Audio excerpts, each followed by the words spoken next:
So we will start with Jason, and the other folks will provide their rebuttal. Many news outlets and polling organizations show Congressional District 8 as a toss-up in the November general election. Candidates, how would you go about convincing non-voters, independents, and Republicans to vote for you? Why are you the best candidate to defeat Pete Stauber? Representative Metsa? Oh, I'm sorry, I forgot. I apologize. I forgot to do introductions here. I meant to do that first.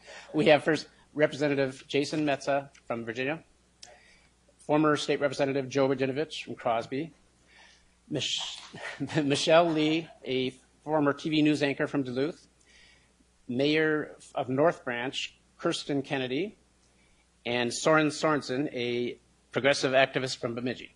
I apologize.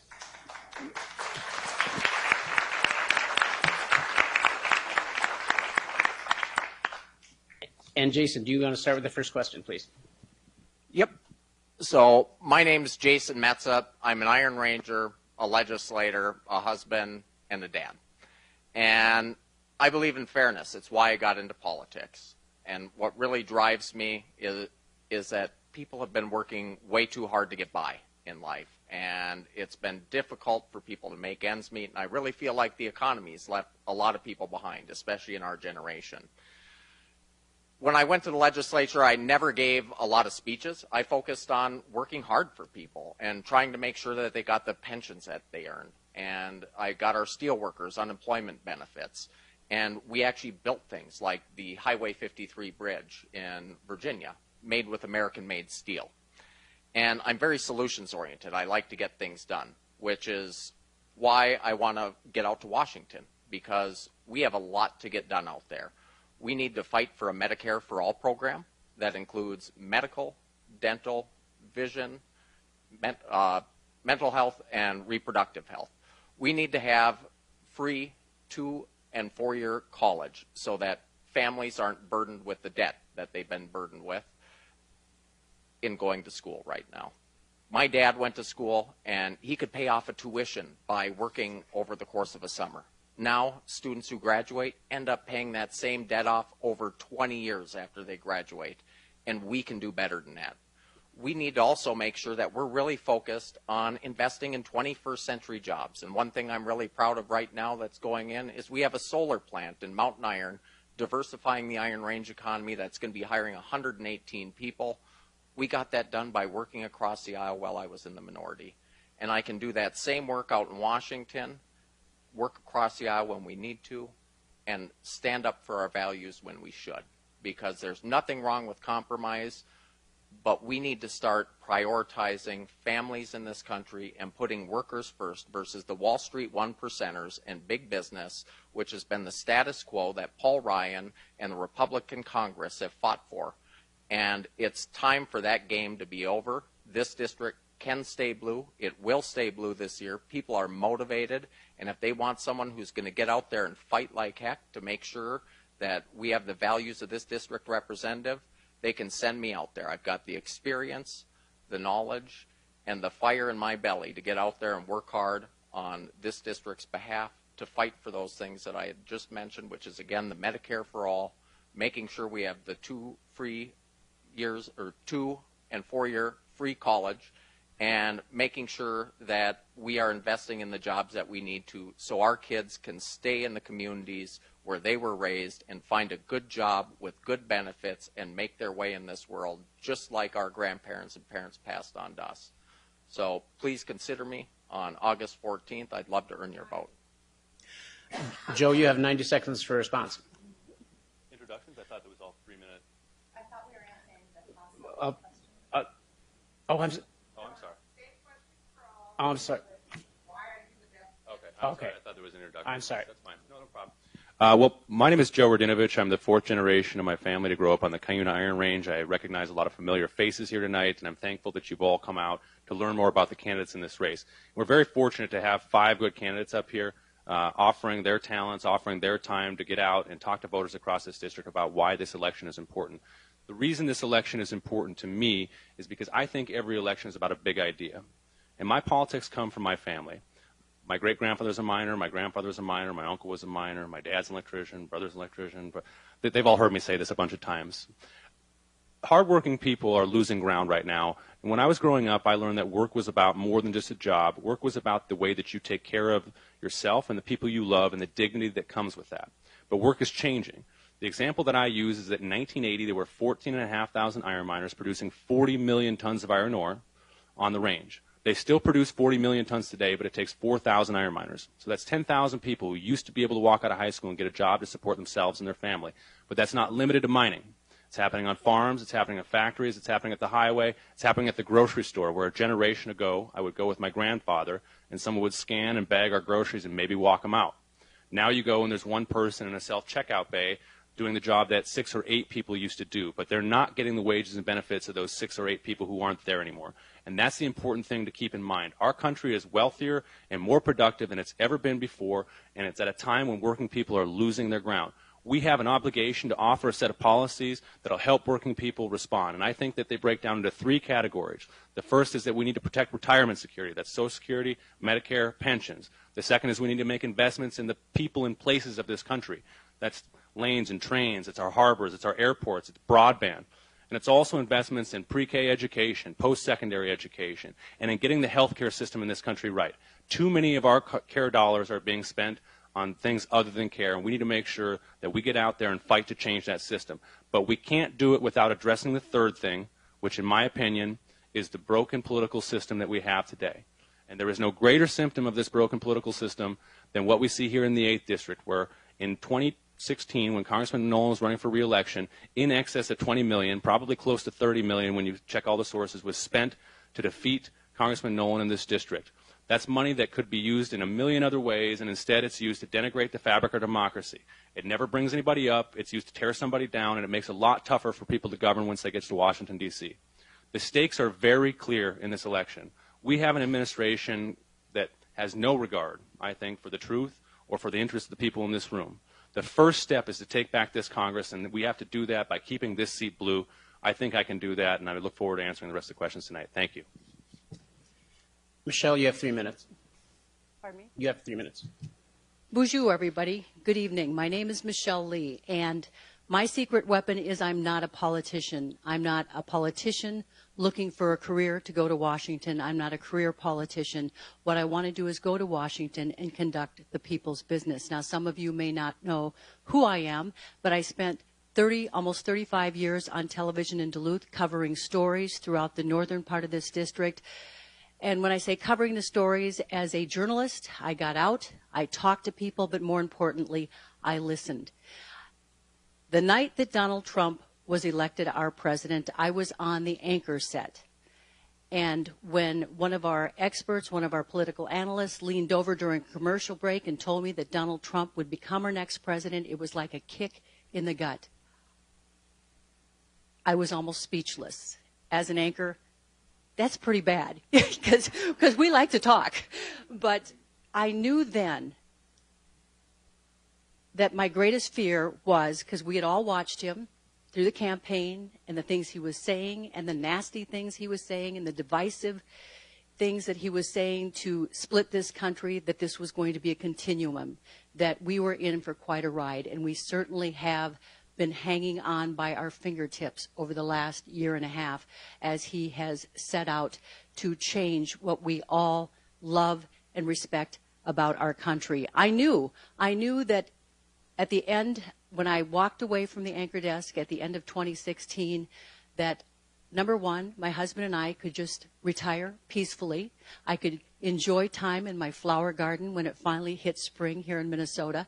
We might be able to travel this country.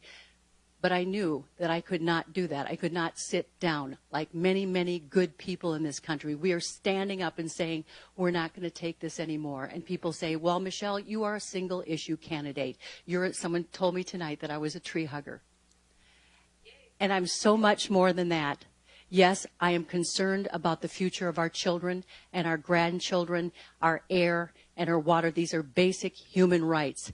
But we also have to focus on the issues that we can agree on, the issues that we agree on, that right now we have a whole generation of young people that is too big to fail.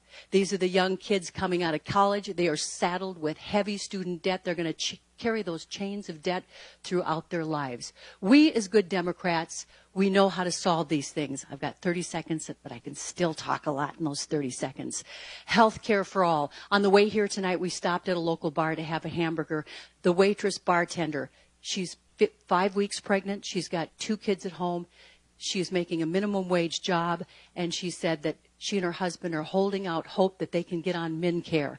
Her last pregnancy, she worked 12 hours a day on her feet during that pregnancy. Is this the country that we know, love, and respect? Is this the future that we want for this young woman, this young working mom, and our children and our grandchildren? I say no. Kirsten. And I can beat Pete Stauber. So the original question is this is a toss-up district. How will I, as a candidate, as a leader, be able to cross over to non-voters, Republicans, and independents? So I'll quickly tell you a little bit about myself and then answer the question.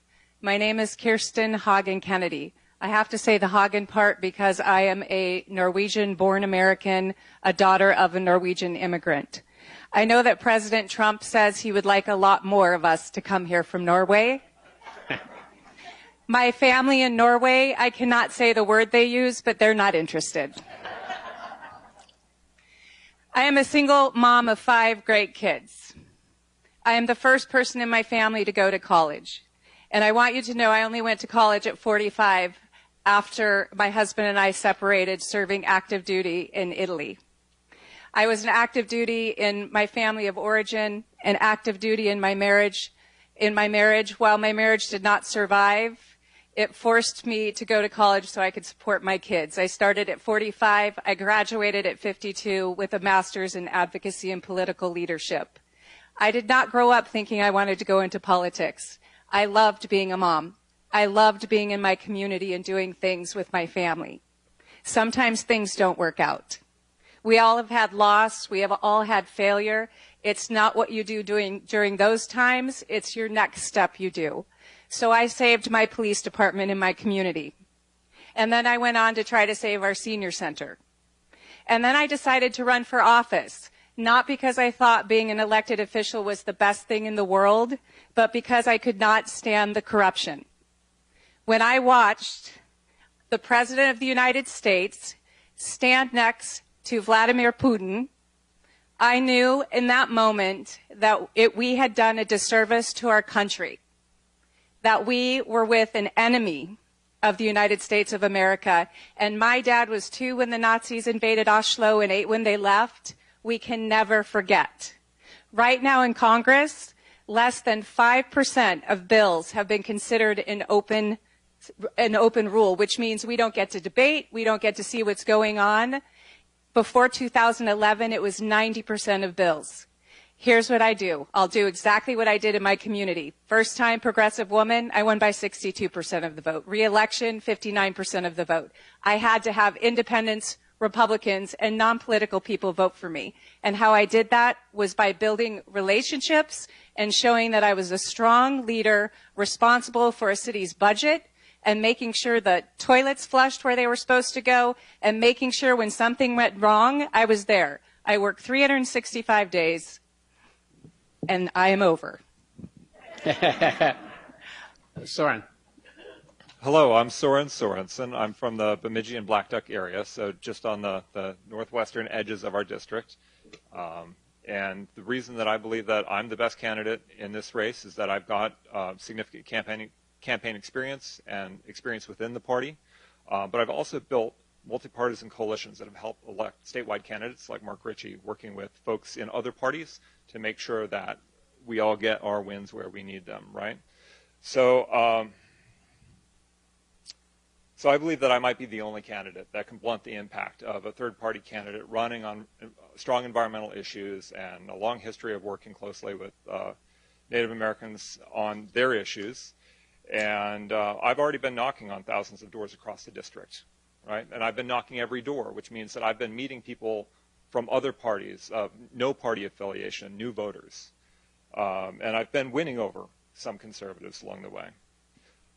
Within the party, I've been building the party's capacity to win elections by building a truly mass party, by empowering our precinct chairs, by making people who are caucusing realize that when they are running for those positions, those low-level party office positions, that they've got a responsibility to stay put in that precinct, to knock doors, and that's really kind of fun. In the end, the way that we're going to survive the economic catastrophes that we're facing with climate change and with Trump's wild trade wars is getting to know our neighbors and getting to know their needs and their capacities for us all to come together in the way that many of our ancestors did.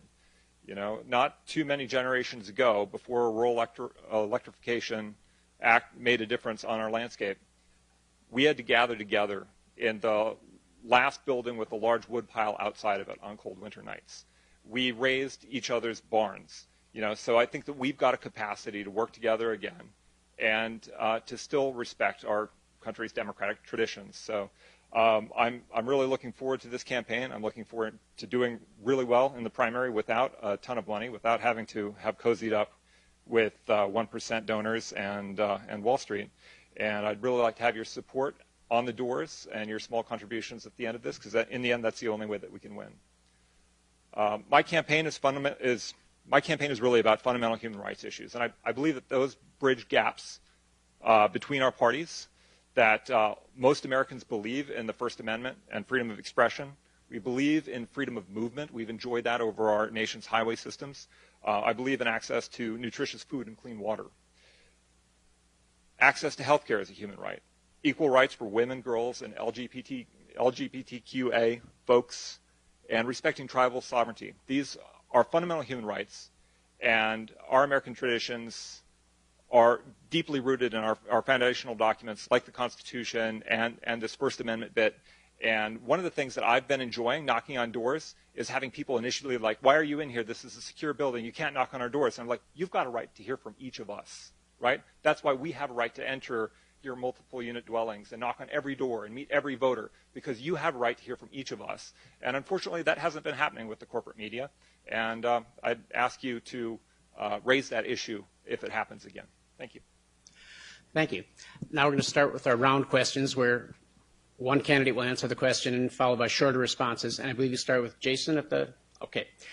Jason, 10 years ago, our nation's financial crisis was addressed by a bipartisan compromise which bailed out some institutions while Congress passed tougher regulations on investment banking. Now, several of those regulations are being eliminated. Should the federal government bail out Wall Street if another financial crisis occurs?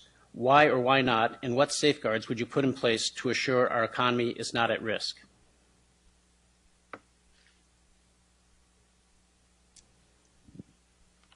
I think that the economy should be fair. Like I said in my opening statements, fairness really drives me. And we've got an economy that really set up itself to have Wall Street bailed out and for big businesses to thrive. And we need to start holding those people accountable. I think one of the things that we can all be upset with is that while CEOs have, since 1978, seen a 937% increase in their pay, middle-class families are barely getting by at the rate of inflation with their wage increases. That's backwards. The middle class built this country. We need to get back to our roots and make sure that we're investing back in them. And that means holding Wall Street accountable, making sure that we're passing workplace protections, and I would support the small transaction tax on speculative trading out there to make sure that we can fund other critical programs that affect our community and put dollars and resources back into the people who make this country work, which are you, your friends, your neighbors, your family, so that we can get back to focusing on what really matters, and that's looking out for one another. So if we can take some measures to make sure that we're holding those big businesses accountable out in Wall Street, then we'll have a lot better chance of making sure that all of us in this room and, again, our friends and neighbors get a better shake in life so that we can focus on getting a good job after going to college that's affordable and making sure that we aren't worried about paying that next medical bill and not going in for the care that we need in order to get that insurance coverage, because people in this country deserve a fair shake, and right now it's been backwards, and we need to crack down on it. I would get out there and work really hard on making sure that these companies are treating you fairly and get this country back on track so that we're focused on the middle class again. Joe, you have a 90-second response? A lot of people in this country, when you talk about programs like health care or child care or post-secondary education, they talk about socialism. That's socialism. We can't have that in this country. Well, we already have a form of socialism in this country, and it's for the capitalists on Wall Street, where we socialize all of their risks and they get all of the rewards. That's how that system works. And so, Jason did a good job, I think, of talking about some of the statistics.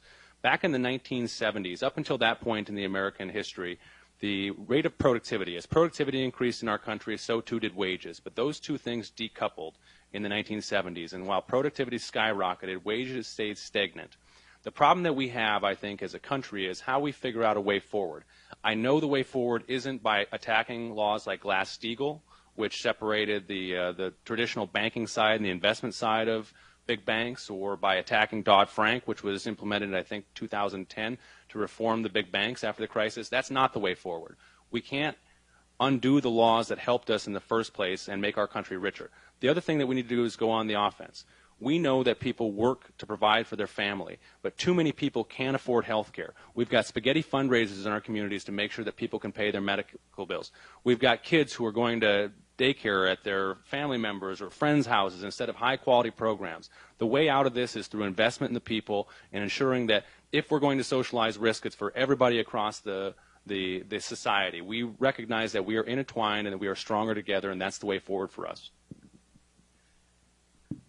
Michelle. Well, the Wall Street crash happened, 10 years ago? And they say those who forget history is doomed to repeat it. And it's really frustrating because I bet you many people in this room, your investments, your retirements are tied to whether the Wall Street, whether the Dow goes up or down every day. And that's out of our control, sadly. But rules and regulations that were put into place after we saved all of these big companies that were too big to fail should remain. They should be tightened because that's our money, that's our investments, that is our future and our children's future. And boy, I'll tell you what, we have been going through, for many years, capitalism and democracy has had an uneasy peace. They've always been balanced. But what I'm seeing is capitalism is winning over democracy. And we as people have to get involved, have to speak up, have to stand up, and have to tell our elected officials that they have to stand up for the little guy, the working poor, the middle class. We're seeing the middle class shrinking. We're seeing walls being built around the working poor. And who is benefiting? The 1%ers. And that's where rules, regulations, they need to be stronger, and they need to be built and pursued to protect the little guy, the little woman, and the families. Kirsten. Well, thank you, everyone, for being so kind. I'd like to see some people go to jail because, frankly, I'm just going to be honest. If corporations are people and they steal or they're grifters or they break the law, people go to jail. People go to jail for marijuana. Some people are serving life sentences. We voted that for this. We allowed it to happen. It's our responsibility as citizens to vote for leaders that will go and change things. It's difficult to change things when you get a lot of your money from corporations or lobbyists that have so much money in the game that they will make sure corporations and Wall Street never serve a day in jail. Keep getting their good deal. As we see, I would argue, there is no middle class. We have the 1%, and then we have the working poor. So we need to first admit we have a problem before we can change it. So let's not only strengthen banking laws. How about if we overturn Citizens United? How about a corporation is not a person? So while we can all talk about regulations, it takes steps and it will take courage and bold progressiveness to move us past this. Sorry.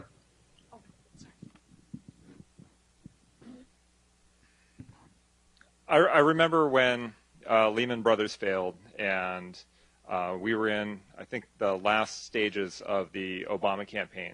And I remember a lot of the people in that Obama office in St. Paul really pretty worried. And I was kind of young and angry, and I was like, let them fail, you know. And I proudly wore my Kucinich T-shirt around the office for a couple of days. And honestly, I think I've got a much more mature perspective on it now. But I remember following closely the passage of TARP 1 and TARP 2. I remember the proposals for Obama's stimulus. And I remember the work of a couple of economists, Romer and Bernstein, who calculated that the greatest return on spending for stimulus would be in increasing SNAP, increasing food stamps.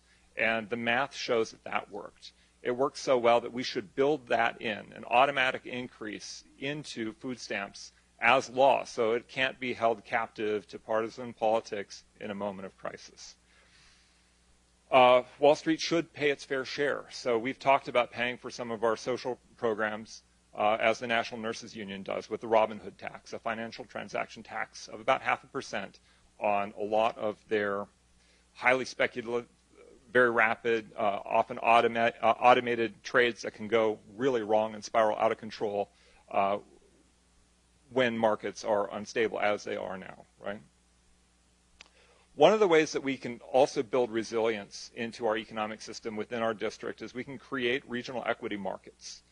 Here in Minnesota, we finally created something called Minvest, and it's equity crowdfunding, and hopefully we'll get into it. Thank you. The next question goes to Joe with responses from... Oh, he gets one. I'm sorry.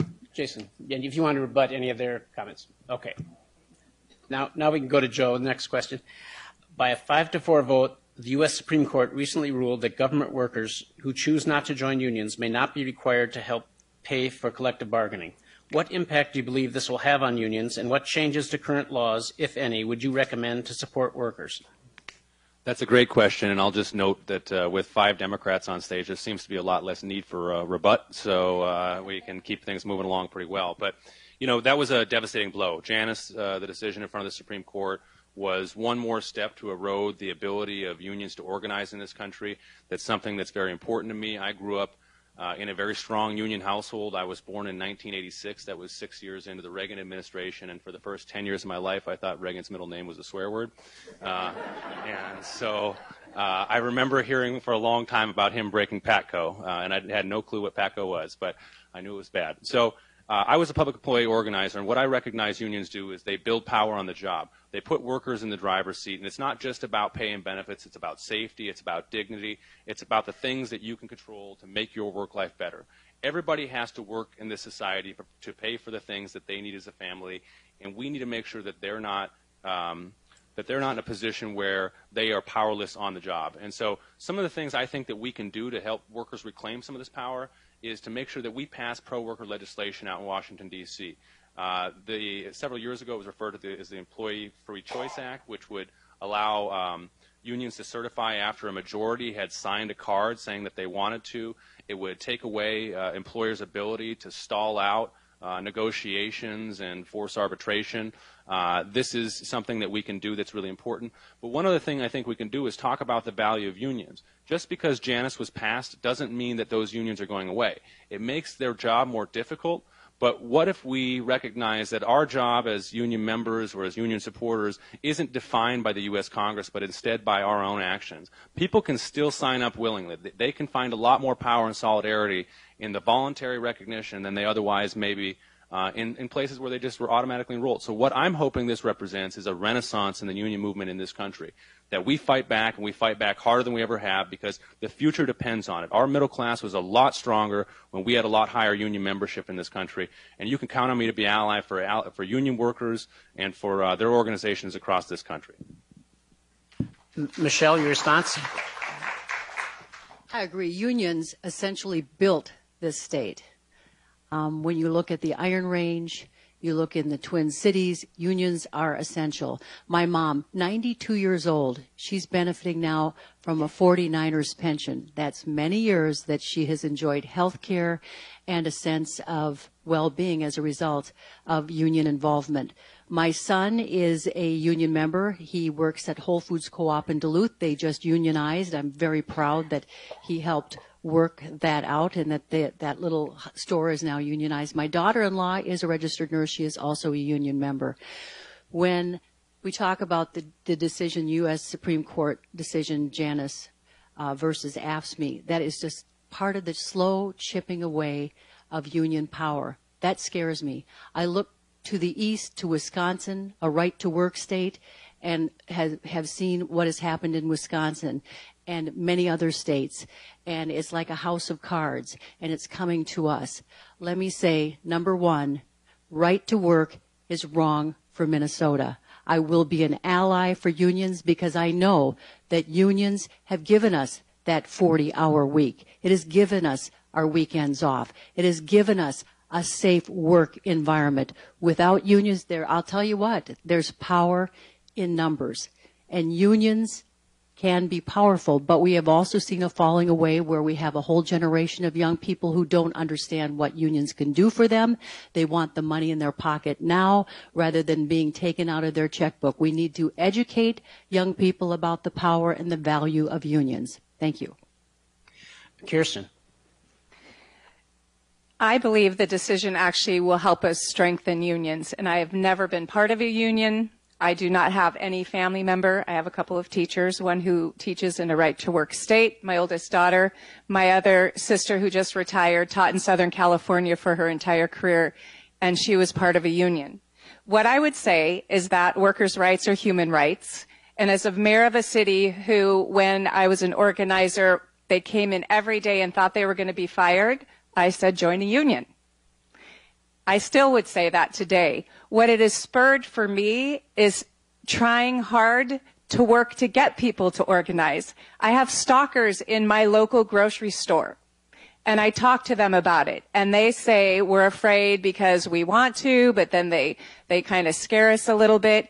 It's about empowering people, and that's what unions do. And I think that if we go to Washington and we put forth legislation that actually supports the values that unions stand for, we will be supporting the values of the Democratic Party. So I say unions are right. We can't go back and change this decision. What we can do is make sure that the judges appointed to the highest courts believe in people. Soren. Well, the judicial attack on organized labor has been going on for a long time, and it's had an impact. Again, I'm from the Bemidji area. A lot of young people working in our area can't find good jobs. It's not evident how you might go about starting a union.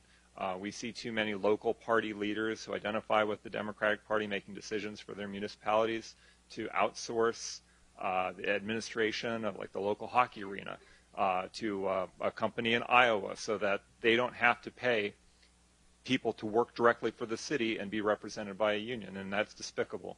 And it's frustrating to see people like Rita Albright make those kinds of decisions because of pocketbook issues for the city. So I don't know how you go about starting a union. I haven't had that experience, but I have had the experience of operating in solidarity with workers who have grievances. You know, I was a part of Occupy. I had a lot of fun going out to the West Coast and working with Teamsters and non-union folks who are working in terrible conditions in the truck ports and to democratize our nation's investment in public ports infrastructure. So I think that we need to find ways to empower people to fight against great wealth, whether or not there is a union, and our greatest tools are really the First Amendment, freedom of speech, occupying public spaces, and how we spend our own money. So we need to go after the Kochs. We need to think about boycotting their products. We need to figure out who's behind these attacks and make their pocketbooks pay, and to take the fight to the streets again. You know. Jason. I've been a union organizer for the last 7 years.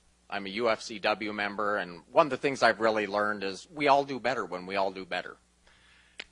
We need to make sure that something like collective bargaining gets stronger, not weaker in Washington. Collective bargaining brought us health care from Minnesota's own Steelworkers Union back in the late 50s and early 60s. They fought like heck to get that into a contract, and now everyone has the benefit of having a health care plan provided by their employer. We need to make sure that we continue that hard work because they fought for workplace safety to make sure that people could go to work and not be getting hurt on the job, and having the tools in place to make sure that their employers were being more responsible with their lives and their livelihoods. And that's why we need to make collective bargaining the law of the land. When our country's middle class was strongest, union membership was at its highest percentage. More people were doing great things by spending their paychecks in the community and helping out their brothers and sisters in labor, and we can get back to that again. We need to expand that opportunity for the next generation of workers so we don't leave them behind now. And I will not rest in Washington until we pass laws that allow people to make life better for themselves, their families, and working families across this district. Joe, would you like to offer a rebuttal to any of the responses? Seconds, if you will. As a former union organizer and as one of the two candidates who are endorsed by unions in this race, one of the things I think has been missing in this conversation so far is that this attack on working people, this attack on unions, really is at some level about campaign finance, right? Unions are one of the great counterbalances in our electoral politics to the corrupting influence of corporate money in our political world. And so I just want to mention that I'm very proud that tomorrow we're going to be announcing the endorsement of an organization that's been fighting against that corrupting influence of money in our political world. We're going to be celebrating the endorsement of End Citizens United. So I'm very proud of that. I'm not afraid that that's going to be in the paper tomorrow. It's going to be tomorrow's edition, right? So we'll be on sync with everything. Yeah, all right, Wednesday's edition. Very good. I didn't spoil the secret, so. The next question goes to Michelle. The U.S. Department of Agriculture estimates that between 2013 and 2016, net farm income fell by half, the largest three-year drop since the Great Depression. Some 42,000 farms folded during the downturn, most of which were small and medium-sized operations. Now, with commodity prices still low, increasing foreign tariffs, and farm debt predicted to reach record highs, the nonprofit organization Farm Aid has warned that the country will see its highest rate of farm closures since the 1980s. What programs would you propose to help farmers not just survive but thrive? Well, I'll tell you what. As a young journalist back in the 1980s, I remembered the Farm Aid concerts, and I did a multiple string of stories in Carlton County with dairy farmers and talked with farmer after farmer and the struggle that they were under. And Carlton County used to be the shining light of dairy farms throughout northeastern Minnesota, and we had creameries.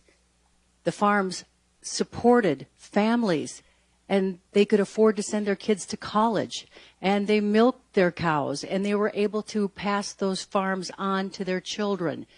Not so much anymore. That shining light now only has 7 family dairy farms left in Carlton County. And I'll tell you what, it seems like every week they're hit with a new cost, a new expense, and new problems. Right now, Carlton County, they are shipping their milk. AMPI is not working, not organized anymore in Duluth, Minnesota. So they can't ship their milk from Carlton County up to Duluth. They have to hire a tanker to pick up their milk, and their transportation costs have gone up by $250 a month. Now, you might think that's not a lot of money, but if you're a struggling family farmer making the decision, can I hold on to my herd 1 year more year, that $250 a month is a big deal. I think we have to reach out. We have to expand the farm bill to ensure the security and strength of our family farms. You know, right now they're being faced with a big decision: get big or get out. Well, you know, a lot of people don't want to run a 400-head cattle operation for milking. They like their little family farms. of 100, 150 cows. Mom has to work out, drive a bus to help support and supplement the income of a farm. I think that's wrong. We also are seeing a lot of young people wanting to come into agriculture, whether it's organic farming, to increase the farm to table renaissance that we are seeing, at least in the northeastern part of the district, and I assume and hopefully it's happening down this way too. I have to do my homework down this way as far as the farming. The tariffs right now, as far as helping Kirsten, your response? We have 5 of the 10 poorest counties in Minnesota in our district. We have one of the highest death by suicide on our family farms. I am the daughter of a long line of Norwegian farmers. As you know, Norway does not grow things very easily. And frankly, a lot of my ancestors on my grandma's side from Sweden came to the United States because they couldn't get food to eat. I would argue that instead of trade wars, we have strong trade policy.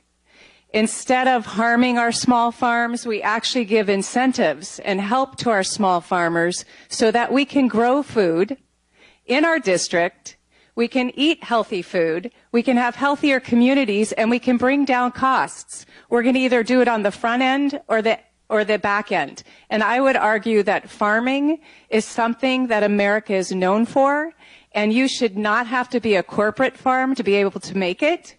And we need to put our money where our mouth is, and I always say our budgets reflect our values.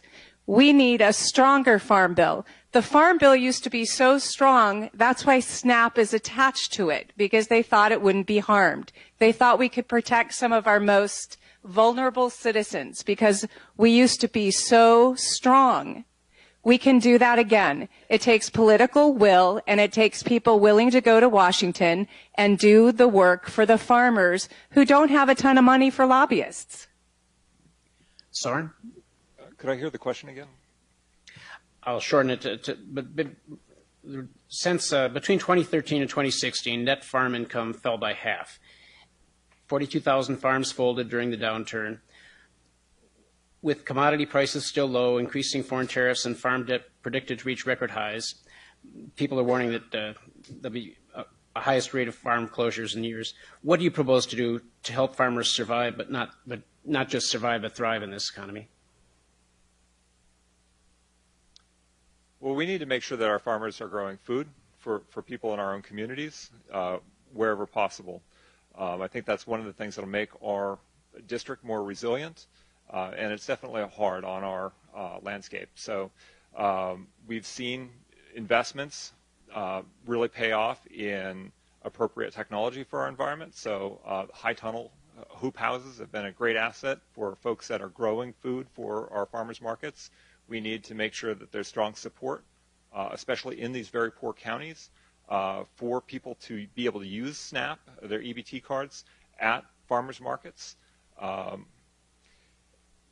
But we need to investigate opportunities to reduce the cost of being a farmer. I spent the day today with the Minnesota Farmers Union in Royalton, which is actually in our district, looking at how on-farm production of clean green energy is reducing cost and making farming more sustainable. We need to make sure that a lot of the small programs that are designed to increase conservation on the farm actually pay for themselves, right? Too many farmers tell me, and too many folks working for NRCS have told me when I've been a farmer that most folks don't think these programs are really legit. They're not worth the drive to town. And the really great example of one that works is high tunnels. But we need to make sure that we're really fighting Sonny Perdue and his radical proposal to ship commodity boxes. I mean, that is a Stalinist-Leninist solution. Food stamps is a free market solution where people with specific nutritional requirements can find the food that they want. It puts cashiers in small town groceries to work, truckers bringing food to our markets to work. So the attack on SNAP, the attack on the Farm Bill, we need to fight that with courage. It'll be fun. And Jason. farmers in this region are a critical part of our economy, and we need to protect and support their work. We need to pass a farm bill, first of all, to help farmers too. My family got its start in agriculture. My great-great-grandfather was a homesteader up in Angora and worked his way on the land and gave us the opportunity that we had to get out and experience the kind of life that I am now sitting on this stage in front of you. Family farms are competing in a global economy, and we need to make sure that instead of those family farms working even harder and having more difficult laws in place to put up roadblocks for them, that we're making it easier for them to compete by rewarding sustainable agricultural practices and establishing more USDA certified processing plants throughout the region so that those same farmers can get their product to a local market and have a farm-to-table solution for our communities and make sure that they aren't burdened with shipping their product from, say, up in my neck of the woods all the way down to Cannon Falls to get a stamp to sell it at the local grocery store. These are things we could do for a fairly small investment that would enable them to succeed and thrive in this region. Minnesota's farmers also deserve a level playing field because they're competing against global markets and our big corporate farms. And they need a fighter in Washington to look out for their interests, and I'll be that fighter for them. Joe. There's over 10,000 farms here in the 8th Congressional District, and over 90% of them are family-owned, like the one that my grandparents had in Long Lake Township out here. They raise cattle. It's also where I found out I don't have much interest in riding horses, but that's a different story for a different time. I would echo a lot of the comments that have been said up here. We need a farm bill. We need a farm bill that recognizes that farmers need to make money from their products, that we have a system that isn't working right now. I was at a farmers union event up in Carlton County with my friend Jason here, and we had a dairy farmer up there tell us that recently the USDA was sending out pamphlets about how to avoid depression and suicide. So that's not a substitute for an adequate farm bill and for real farm prices that support the ability to earn a living. I want to hone in on a couple things here. Somebody mentioned the connection between the food support or SNAP side of the farm bill and the agricultural part. And my understanding of how that came to be was because they recognized that urban members of the Congress would be interested in ensuring that there's nutritional assistance available to the wide, swaths of population in their areas, and that the rural members were interested in passing, agricultural supports, and that they were worried that if it were limited to one or the other, that the other side may not see the interest. And that's why we've had such broad bipartisan support in the Farm Bill. And that's an important thing to keep in mind because it transitions to when we talk about tariffs.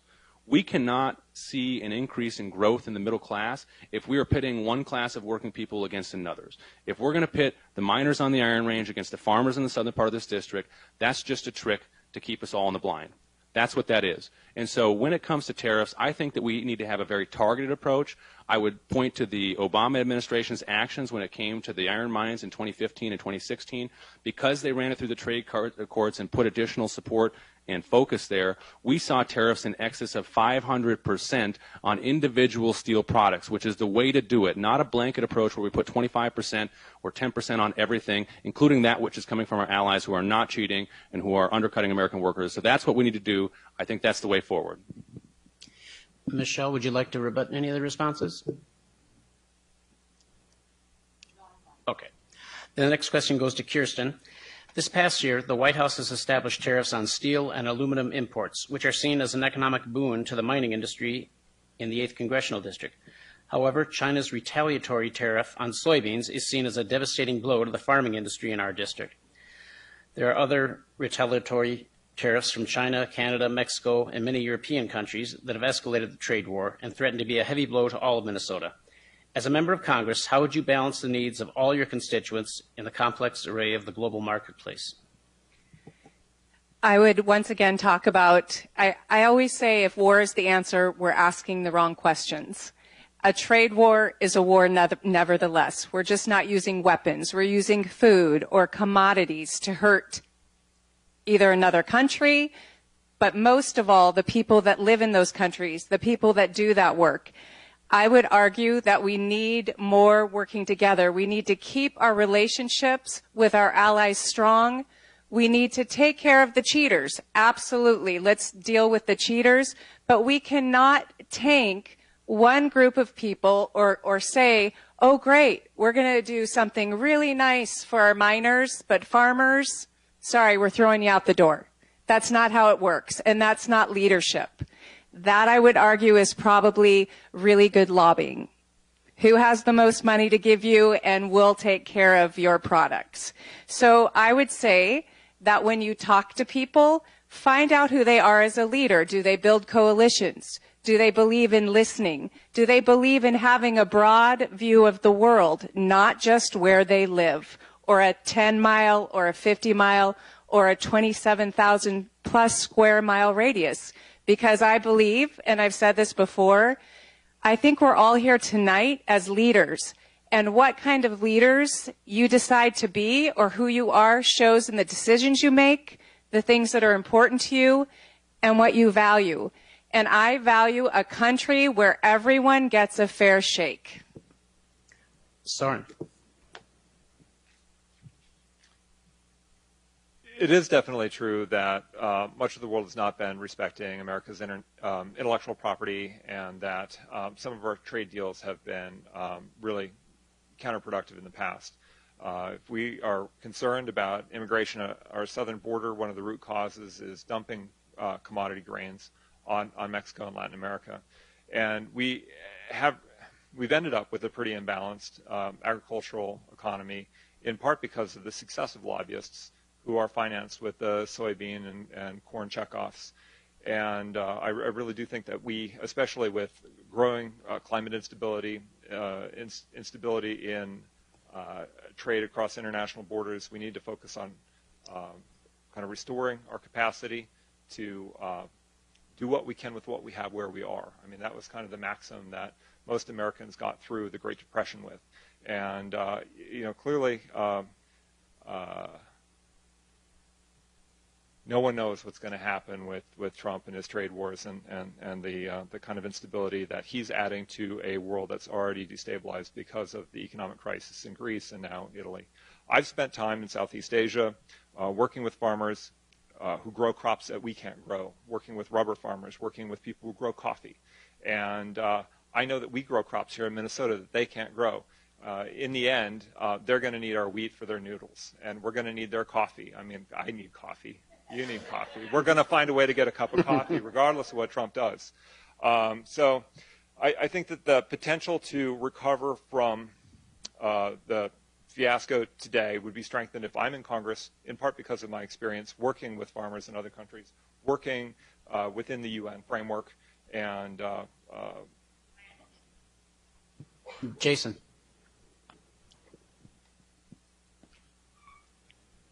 We need to ensure that American workers are on a level playing field with everyone else, whether you're on the mines up on the range, the farms in the southern and western parts of this district, or manufacturing something somewhere else, or just a plain old consumer who's at a regular day job. We need fairness. Our workers will compete with everyone on the planet because Minnesota has some of the hardest workers in the country, which means we have some of the hardest workers in the world. And I've sat down and seen firsthand the damage that unfair trade has really done. Hundreds of families during the last economic downturn up on the Iron Range came in, we sat down together, filled out that paperwork for the unemployment benefits that they deserved and for the health care that they couldn't afford because they lost their job through no fault of their own. And all those families wanted was their government to be there when they needed them most. And that's what I focused on. And it's what our politics should be focused on, is being there for people when their government needs them most.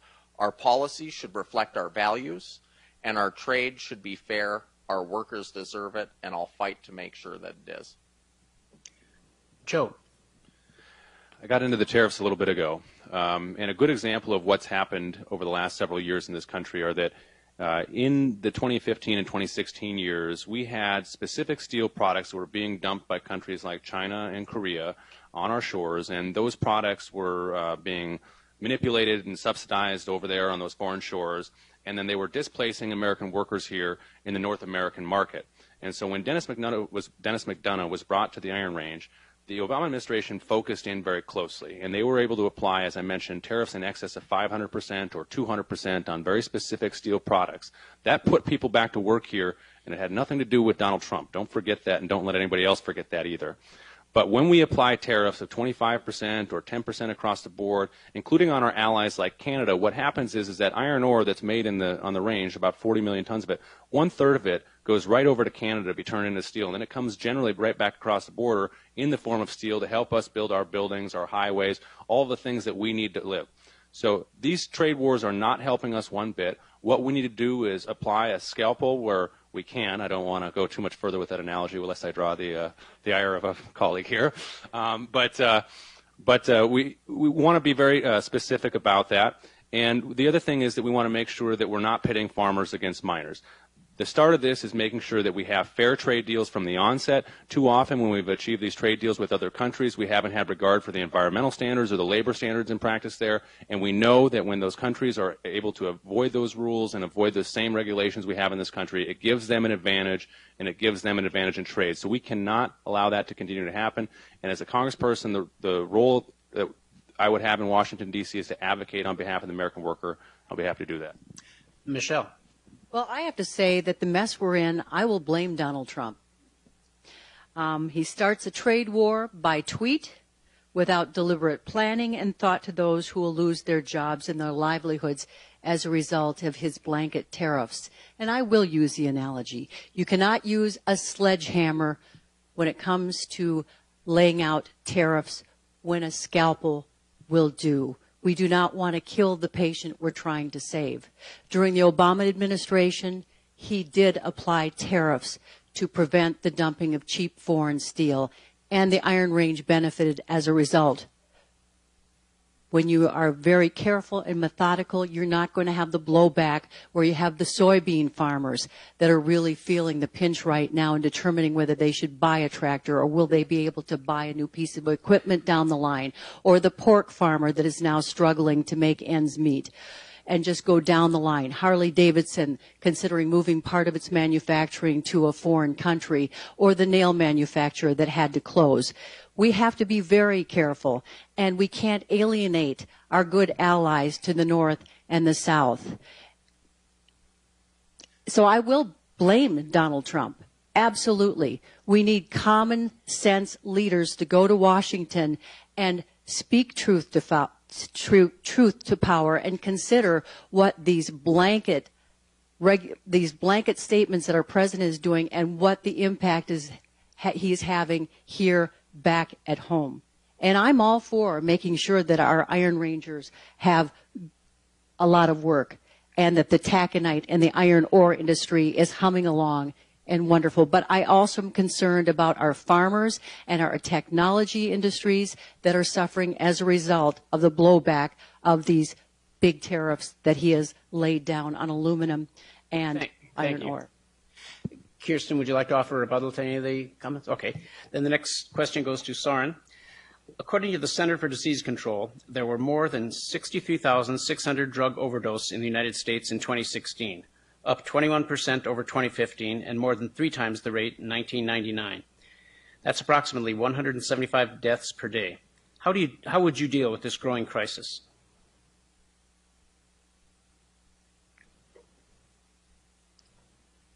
I think it's really interesting that the CDC is able to track that so closely when they're obviously fighting a very powerful lobby. And the CDC is prevented from looking at one of our other big epidemics, which is the problem of gun violence in our communities.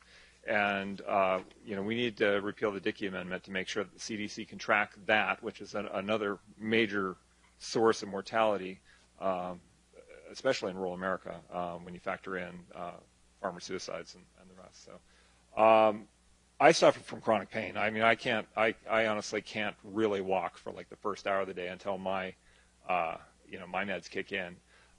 It took a really, really long time to get to a pain clinic that could even begin to treat that. It was very frustrating that that's a concern and that the tools that we have for dealing with chronic pain are so very limited, right?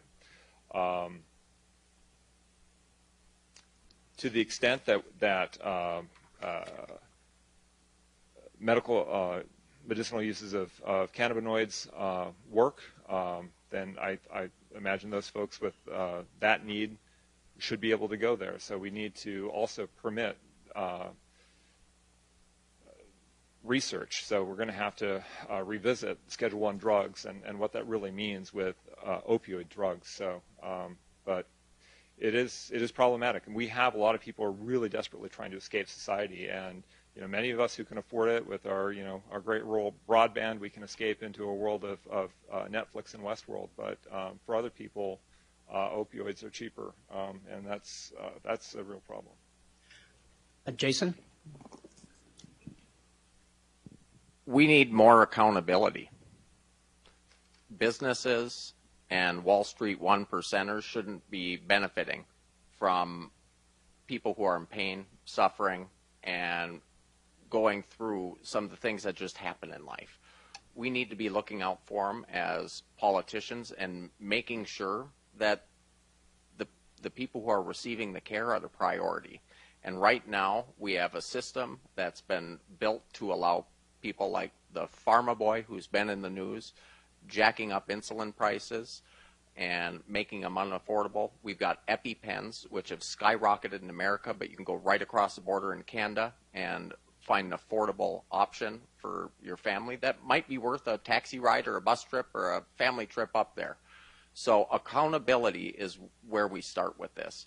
We have allowed these companies over time to spend more and more money lobbying for things, and I think that it's time to put an end to that and make sure that we are looking out at putting a penny a pill tax on all the opioids out there. I had a friend who broke his back in high school in a car accident, got addicted to opioids, and instead of watching his kids grow up, he spent part of his life and their lives in jail because he made some poor decisions when he should have gotten treatment. And I think that it reverts down to a real big need for us to get real about health care as well. So that's why in my Northern New Deal platform, we're supporting a Medicare for all, and the mental, physical, and other health care needs that you have should be covered under one umbrella so you can go seek the care that you need and focus on the important things in life. Thank you. Joe? In my travels, we met with Lutheran Social Services in Duluth. They described an entire generation of lost parents, lost to the opioid epidemic. In my work in Minneapolis, in Little Earth, there were children as young as 10 years old being trafficked on the street in exchange for drugs, and a group like Natives Against Heroin out there fighting against that. I have, in my own personal life, have had friends who have lost their lives to opioid overdoses. And so we know what the problem is, and we also know what the solution is. It's wraparound services, it's access to health care, it's models that work like the one they're using at St. Gabriel's in Little Falls. However, here's the other problem. The opioid or the pharma lobby has a lot of power, and as an example of that, my friend Jason mentioned the penny a pill legislation that was being proposed in St. Paul. Okay, that's really good legislation. It's going to charge 1 penny per pill. It's going to set that aside so that there's a fund to deal with this crisis. We know it's important. So what happened? Had broad bipartisan support. It was introduced by a Republican author, Dave Baker, originally from Aiken, now from Wilmer. He lost a son to the opioid epidemic. He was deeply invested in this solution. So what happens? Big Pharma deploys 36 lobbyists to the state capitol. That's more lobbyists than there are senators in the majority party. What do? They killed the legislation. They took your seat at the table. That's what special interests do in our society. And you know the worst part about this whole thing? The worst part is that when you went to pick up the drugs you needed to live or that your family member needed, you paid for those lobbyists. That's our broken healthcare system and that's our broken political system, and both of them are attacking us right now. Michelle. Well, big pharma is a big problem, and they aren't afraid to tell big lies. They told our doctors when they first introduced opioids, this is a miracle drug. You can take it. Nobody's going to get addicted. And guess what? We have generations of people now addicted because people get hurt on the job. They are struggling with cancer and other illnesses. And pain management is something that we really have to focus on. It's real. Pain is real. We have to take care of it. But we have to start thinking, what the lies that Big Pharma told us and the impact now. We have people that are dying as a result of their addictions. But I also know people who are crippled with arthritis, and opioids help them, and they manage the use of those pills very carefully. They follow their prescriptions. So we have to find a happy medium here. During my travels here in the 8th District in this area, I walked into a bar. It sounds like a joke. It's not a joke. I walked into a bar. What happens when a priest, a cop, and a candidate walk into a bar? It happened in Wadena. And we talked about the need for, number one, beds in treatment. Right now, this is how we're treating people who are struggling with opioid addiction. They're either going to the emergency room or they're going to jail. That is wrong. We have to come together as a community, find the money to create beds and provide that treatment and get to the source of why people are being addicted and why they're turning to drugs in the first place. Thank you. Kirsten. So I don't know if I've already mentioned to this audience tonight, but I work 2 jobs. And one of the jobs I work is for the Statewide Health Improvement Partnership. And one of the things we work on is clinical linkages, access to health care. The opioid crisis is like any other addiction. It's just gotten out of control. And frankly, the pharmaceutical companies that produced these medications knew what they were doing. They had the research. They knew what was going on. They need to be held accountable. We held accountable to big tobacco. We can hold accountable big pharma. We're not doing it. No one's talking about it. No one's talking about charging them billions of dollars to help clean up this mess. We have to do more than just talk or charge $1 a pill. We need to treat the whole person that is addicted. It is generational. It is not just young people using, it's adults, it's grandparents. We have people in our region that don't have a place to live, that have lost everything and keep going. I would argue we need to have chronic pain centers, and they need to be located all over America.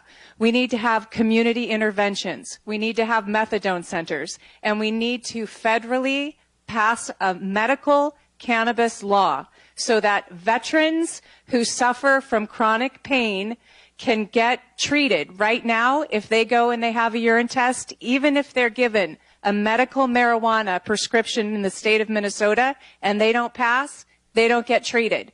We are all responsible. These are not, it's not rocket science. We all know what it's like. We've all had someone in our family struggle with addiction. It might not be opioids, but we have good models in this country and other countries, and guess what? Other countries don't have this problem. So we need to figure out the root causes too, not just the treatment. People will go back out. We can figure it out. Soren, would you like to rebut any of the responses? Well, just really quickly, my own experience is being injured at work. I was working to get off of Social Security disability, and so I was lucky to have access to Medicare. Right, and it took a long, hard fight with workers' comp. It's a broken system. They beat you down. They bury you in paperwork. I went a year without, not only a year without sleep, but I went a year without income. And so a lot of people get hooked on these drugs in really hellish economic situations where they're faced with losing their housing, where they can't return to work, where there's not really support for them to return to work. And honestly, right now, finding the drugs that actually work, I love being able to walk so much that I'm just going to keep knocking doors even if my campaign doesn't have any money, because it feels good to be able to do something that's meaningful again. So that's my thought on it. I had a cousin who died, probably suicide, but with opioids, and he was in a maintenance program for a long time. So maintenance doesn't work great with methadone. We need new drugs, and the pharmaceutical companies are holding up drug discovery. The next question goes to Jason. The 8th District is at odds regarding jobs versus threats to clean water posed by the Enbridge Line 3 pipeline replacement and proposed precious metals mining. What is your plan for expanding jobs while still protecting the environment?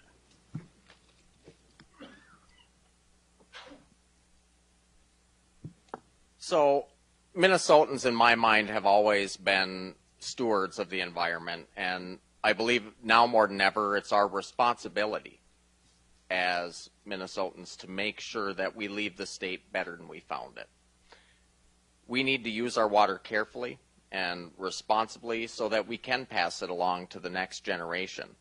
And in the 8th Congressional District here, it's why in my Northern New Deal platform, we are proposing a natural resource-based tax, similar to what we do up on the Iron Range with the IRRB. And we could take a little bit of the profit from these companies and make sure that it's going back to our communities for economic development, for our schools, and other needs. With hard work and the investment, we can have a thriving natural resource-based economy while being good stewards still and leaving the state better than we found it. That's what I intend on doing when we get to Washington, is making a program like that a reality for this district so that we can continue to thrive moving forward into the next generation. Joe, your response? This is an issue that's obviously been at the center of a lot of the debate between us on stage here. And, you know, I think that what we have to recognize as we are engaged in this Democratic primary is that there's a blue wing and a green wing to our party. And I come to the belief that we can't win this seat, and I think largely we can't win a lot of elections across rural places without having both of them at the table. So I think that requires a lot of listening. I think it requires a lot of uncomfortable conversations. And when it comes to some of the projects that are being discussed in northern Minnesota, I think it requires that we invest in the process and we make sure that we can hold the EPA accountable, the first step of which is to take back this seat and to be in the majority in Congress so that we can have investigations where necessary into the dealings of the EPA. I think that if we saw what's happening out there right now under, you know, former Administrator Scott Pruitt, we'd all be shocked. When it comes to these projects, I think that we need to make sure that they're evaluated in accordance with high standards, that those standards are not diluted in favor of these projects, and that we hold companies accountable if they're approved to building them exactly as they've laid out in the plans, and that we make sure that there's a financial assurance level that's bankruptcy proofed and cannot be taken away to ensure the proper closure of those mines. But the root issue here really is that there's a changing economy going on and it's creating a lot of anxiety across our society. And so when we see the 10,000 less miners that it used to take to produce 40 million tons, we understand why these communities are so struggled. What I think that we need to do is make sure that we make investments in education and in our infrastructure to put people back to work. And if we do that and we allow people to maneuver in this economy and not be encumbered by their placement, then we're going to see a lot more, a lot better opportunity for everybody. Michelle. I'm not going to pussyfoot around this question. Number one, copper nickel sulfide mining has never been done in a water-rich environment. The push is on to make that mining come to northern Minnesota and near the Boundary Waters canoe area. There are people who say we can solve the problem, but why are we even thinking about creating a new problem when there are multiple problems we need to solve right now? When we pollute and this water and this mining, when they destroy the water and the quality of water, there's no going back. Again, it's never been done anywhere in this world. There is no process that's going to be able to clean this mess up on such a large scale. So number one, the shortage of jobs. People are always saying we need jobs. Well, I've been driving around in my 14-year-old car throughout this district, and I'm seeing a heck of a lot of now hiring signs, workers wanted. And these aren't your little minimum wage jobs. These are good paying jobs. And International Falls are looking for truck drivers, $60,000 a year plus benefits. Down here, I was at a printing shop today. They're looking for people to train to become printers, something that they will be able to skills that can be used for a long, long time. We have to start flipping the switch on what we're telling our young people, saying, giving them permission to go into our trades and voc-techs to learn these noble jobs that are going begging right now. I think I'm out of time, but we'll come back. Kirsten. Thank you. Here's what I say. We have a lack of workers in our region. So I have Anderson Windows, for instance, that is not running their overnight line because they can't get workers. I know we talk a lot about our district, which, by the way, encompasses Wyoming, Minnesota. I just want to be clear. Someone thought I meant the state of Wyoming when I said that's where our southern border was. And then all the way up to International Falls. We have a big district. And what we need to do is to commit to this. First of all, We need to strengthen the EPA. Is Congress, any of us in Congress up here, the EPA is where we can make sure that policy at the federal level is strengthened and followed. As far as the state issue goes, it's going through the processes right now. Some of them are in the courts. We have to let the process go through. What I will say is I disagreed with the land swap, and here is why. I mentioned earlier that less than 5% of bills are in open session. That's what I mean. Nothing should just be, hundreds of bills should just not be put on one bill. It should be open where we have discussion and debate and we talk about it. Environmental studies are great. I want to see health impact studies. I want to know what the health of our communities is going to be like. I want to know that they're going to pay for it if they take something for us. And I want us to remember that our district has many counties in it. And when I make a decision as your congresswoman, I will make a decision that's best for our district. So what I say is we need to be progressive and revitalize our district, all of our district, into a place for the next generation of workers. And we can do it by a federal infrastructure program, a green program that's fully funded. That is good jobs. It helps our cities that, by the way, cannot afford the infrastructure costs. So our infrastructure is crumbling. And that includes agriculture, too, within that. So let's put our money where our mouth is. Let's put it up so we have roads, bridges, rail, airports, ports, agriculture, and our grids. Let's put our money where our mouth is. Soren.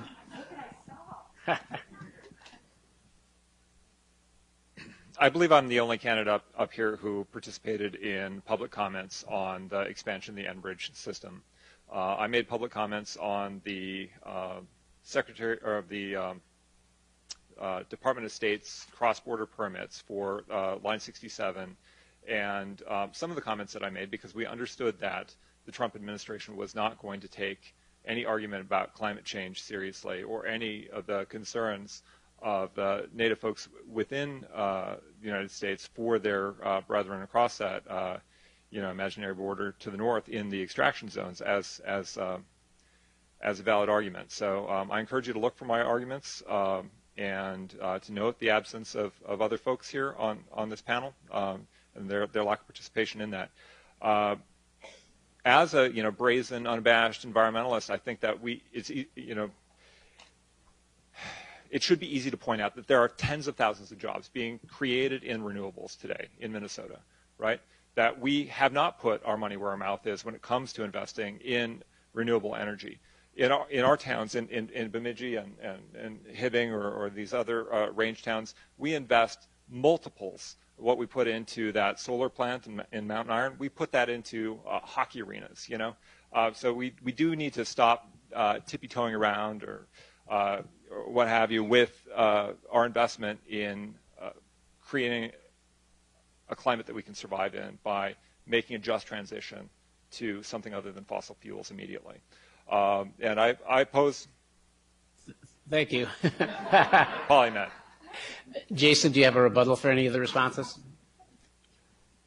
I just want to say I support mining because I support our miners. For the last 100 years, our region has successfully met the challenges of mining safely and sustainably in taconite. And if we work hard and continue to invest in new technologies and research, we can meet that challenge. Virginia, the city where I live, where my family grew up, we get our water from a reclaimed mine pit. And it's a daily reminder and testament to all the hard work of previous generations did to preserve our environment. We have the tools for progress right here in this district. The NRI in Hermantown is working on a bacteria that eats sulfate, and the byproduct is a fertilizer that you can sell to a farmer. These are real solutions that we have the capability of investing in now, and with the hard work and investment that we're going to do, we can again have that thriving natural resource-based economy and be good stewards, making sure that we're leaving Minnesota a little better than we found it for our kids and grandkids. Thank you. The next question goes to Joe, I believe. And a recent New York Times article this month said that the total student loan debt is now at $1.4 trillion. It is cited as one of the reasons for a decline in home ownership and even a declining birth rate. What would you do to reduce the current student loan debt and prevent the same thing from happening in the future? Well, the first thing I think we need to do to reduce the student loan debt in this country is to stop treating our post-secondary students as a profit center. And so what we have in this country is a system whereby we borrow money as a nation, and then we allow middlemen to access it at very low rates, and then we allow them to charge students higher rates. Rarely does any other country do that. We can get rid of that system. That's one direct, very quick thing we can do. Now, I'm a proponent of free community and technical colleges. I believe that those institutions are nimble, they're responsive to local economies. You know, for example, right here where we're at Central Lakes College, they've got a 4-year nursing program because they've partnered with St. Scholastica in Duluth to address a nursing shortage here in the Brainerd Lakes area. I really believe in these institutions, and I believe actually that we could expand that model out to 4-year public schools too, especially if we use the 2-year schools as a feeder program. I think that's a really good way to go about making sure students have access to post-secondary education, that they can get engaged in programs that will put them to work in their communities, and that they have an opportunity to understand what it's like to be a student as they matriculate through the process. That's really important. I think that that's pretty clear and straightforward. What we should understand is that student debt rivals home mortgage debt here in this country, and that's something that's unsustainable for the future. I just want to backtrack to the last question too, and it gets to a really important issue here that which we have on the issue of the blue wing versus the green wing of this party. I don't think that we can win without both sides of it, and I think that the future we have here is that we need to invest in renewable energy jobs. We need to fight climate change, and those technologies, wind turbines, solar cells, they take copper, nickel, cobalt, palladium, and so we have a real quandary here in how we access those minerals sustainably and responsibly in the 21st century. And so I think that it's sometimes uncomfortable to have to wrestle with these things, but I was told an old proverb, which is that you can, if you want to travel fast, travel alone. If you want to travel far, travel together. So we need to work together to figure out these problems. It's easy to score points on these issues, but I think that the solution is much more complex than that. Michelle. Right now we have a generation frozen in time. These young people are struggling to either choose between buying a home, getting married, having children, or paying those heavy-duty student loans.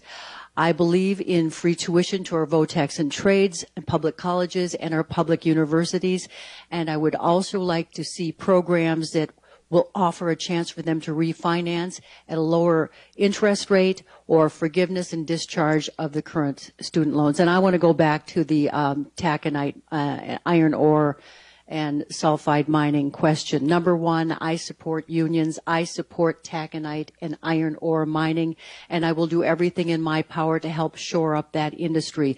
But again, when we talk about copper, nickel, sulfide mining, the proposals they want to do near the Boundary Waters Canoe area and within the Lake Superior watershed, that is bad science. We're not quite there, and I'm not saying never. Someday we will have the technology where we can go in and extract those minerals. We're not there yet. And one misstep could destroy the futures of many people.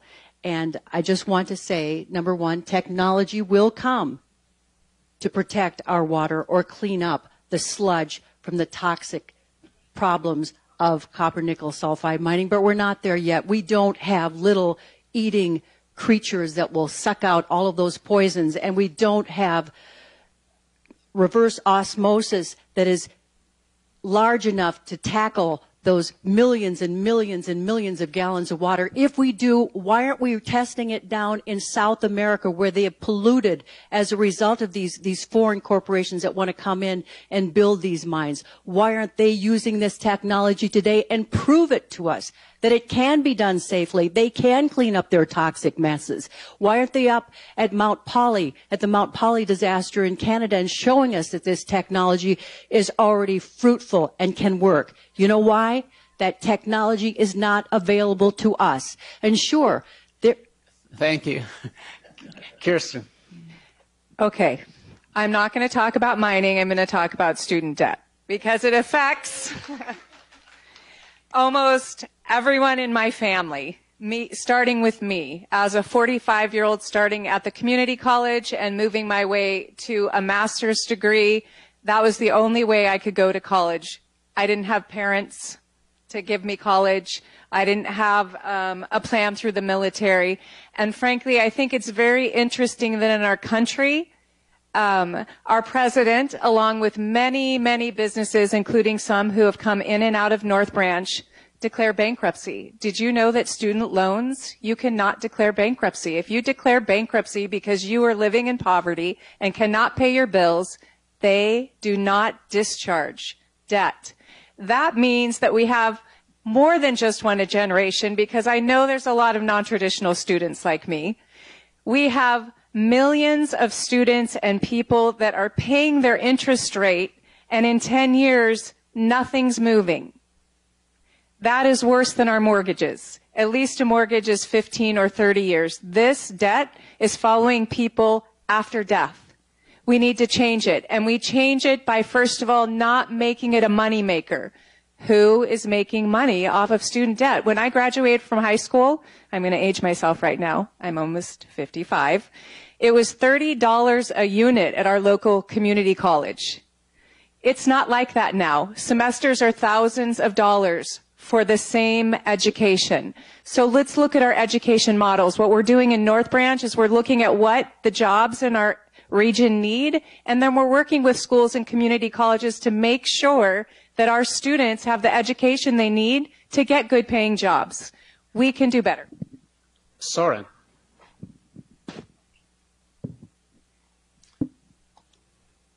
We can save a lot of money right now by forgiving the student loans that we're never going to be able to collect, right? Right now our government is wasting money pursuing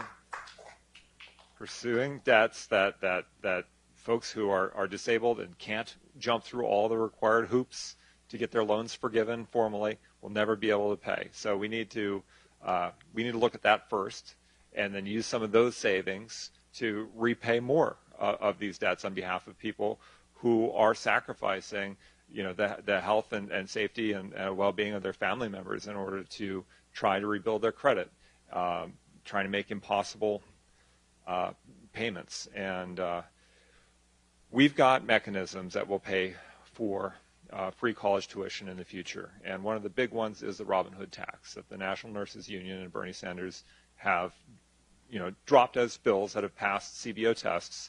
The money's there if we choose. Going back to Joe and the mining issue, he regularly has this slick speech saying that if we want to make a just transition to renewable energy, we need to have copper nickel mining in Minnesota. There is no evidence that renewable energy in Minnesota is constrained in any fashion by a lack of copper. So, we are seeing a lack of manufactured solar panels.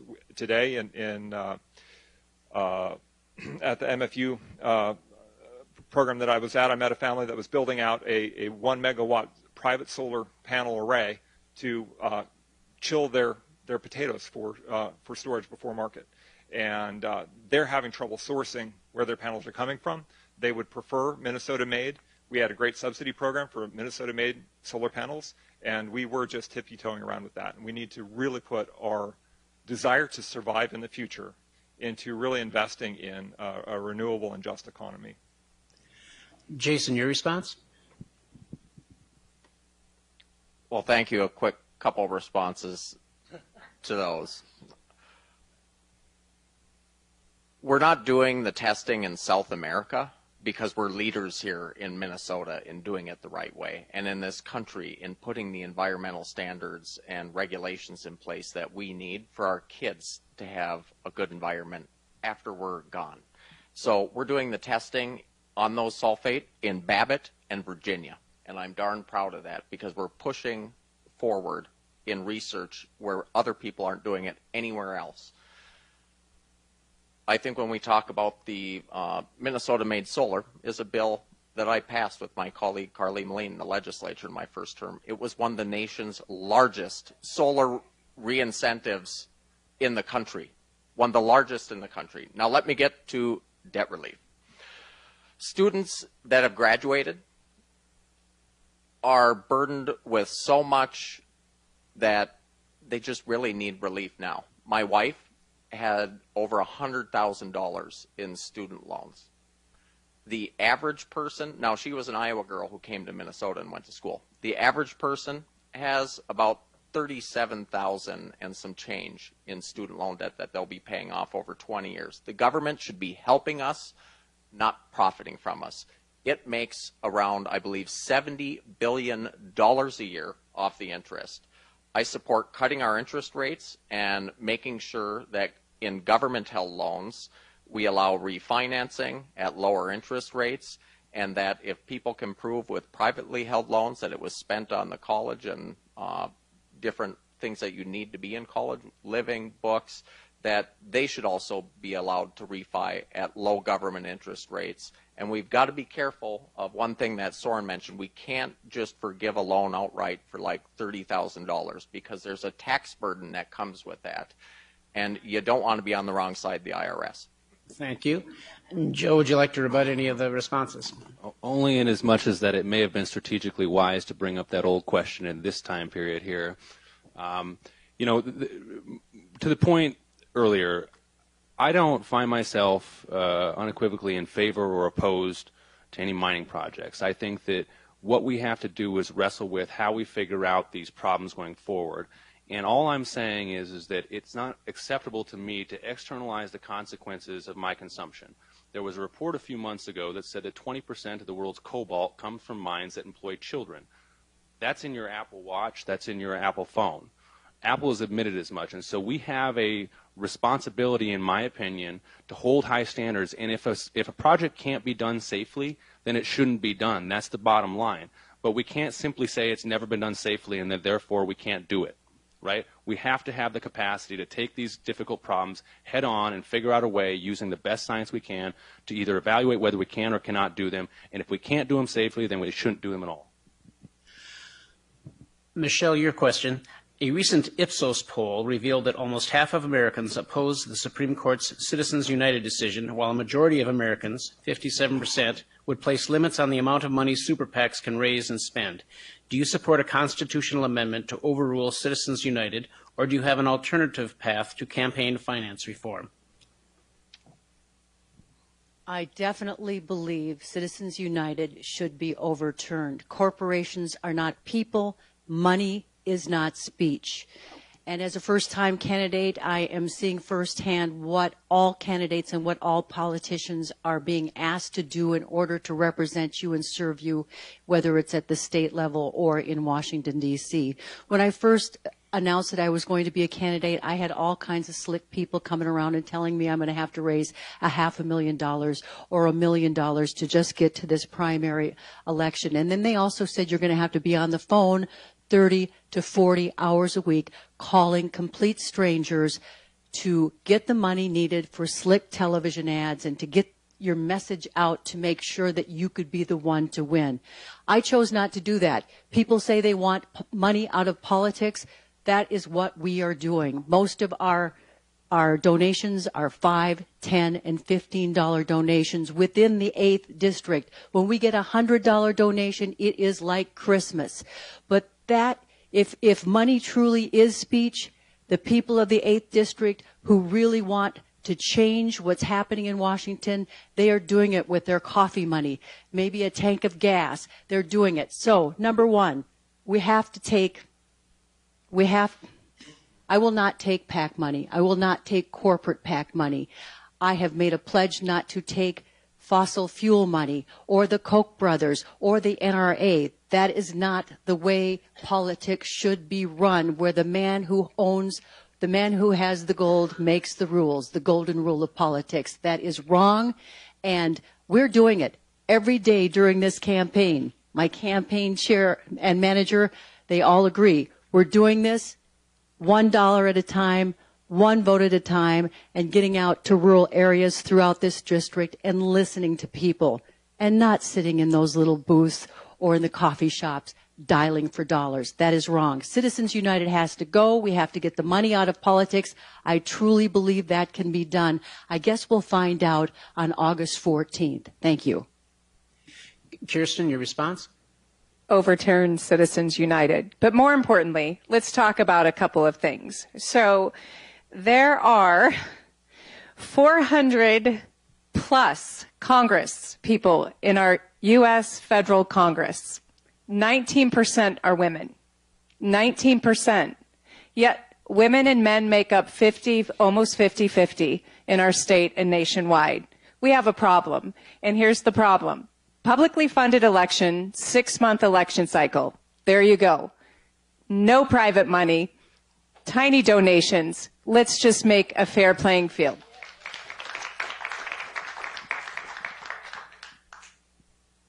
I support overturning Citizens United, and that is the main reason that I've supported Rick Nolan. He was one of the first to drop a bill to trigger a constitutional convention where Citizens United would be revisited and overturned.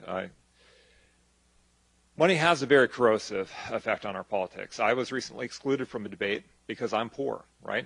The other candidates that were allowed to debate had raised more money for their campaigns, mostly by donating to their own campaigns, right? I mean, that's insane, right? I was excluded for the NPR debate because I hadn't met an arbitrary threshold. I mean, it violates FCC law, right? It violates First Amendment guarantees and federal election law and everything, and I'll get my equal time on NPR. But the fact is that I've been in this race since the 5th of June, and per day, knocking doors, raising a couple bucks at a time. I've managed to print literature to knock nearly 10,000 doors at this point. I've only been able to donate a couple $100s to my own campaign.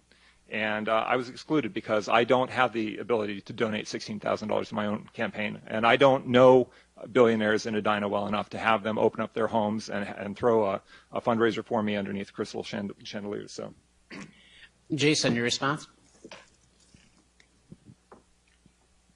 Yes, we need to overturn Citizens United. And we need to pass laws that make it crystal clear that corporations aren't people. So if we don't get a constitutional convention, that we get a change in the way our Supreme Court interprets those laws, and we can reverse it that way.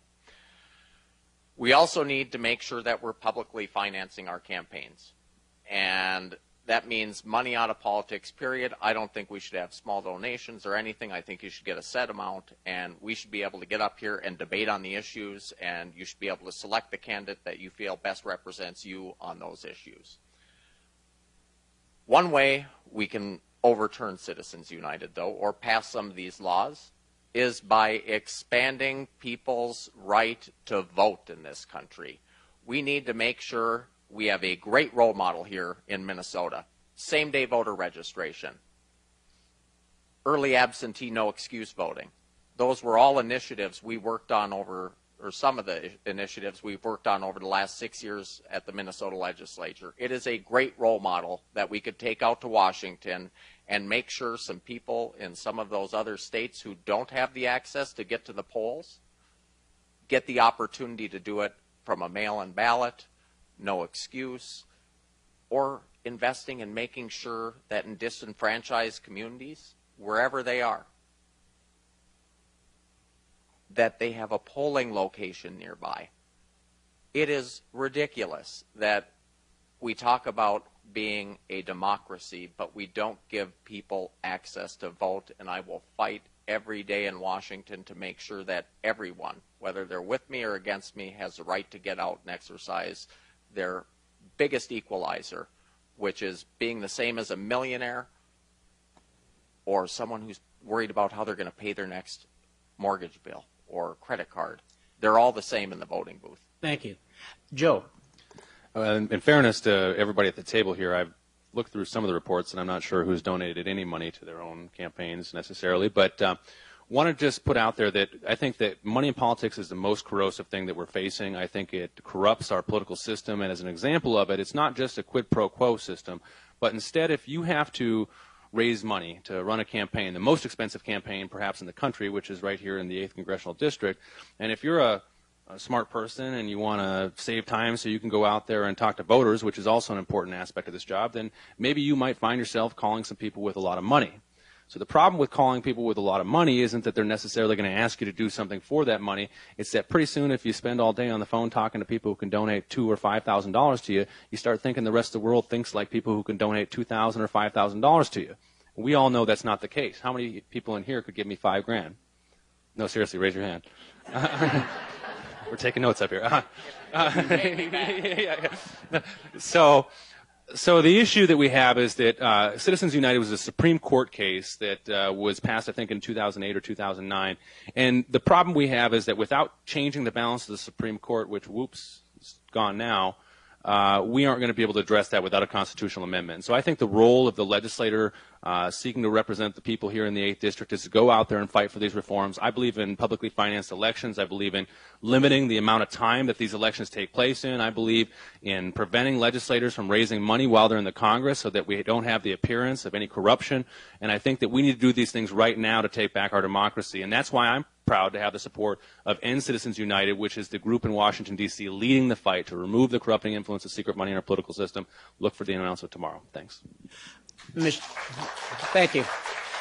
Michelle, would you like to rebut any of the responses?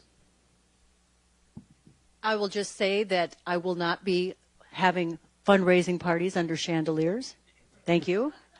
We're doing pop-up events where we're handing out our lawn signs, whether it's in a parking lot.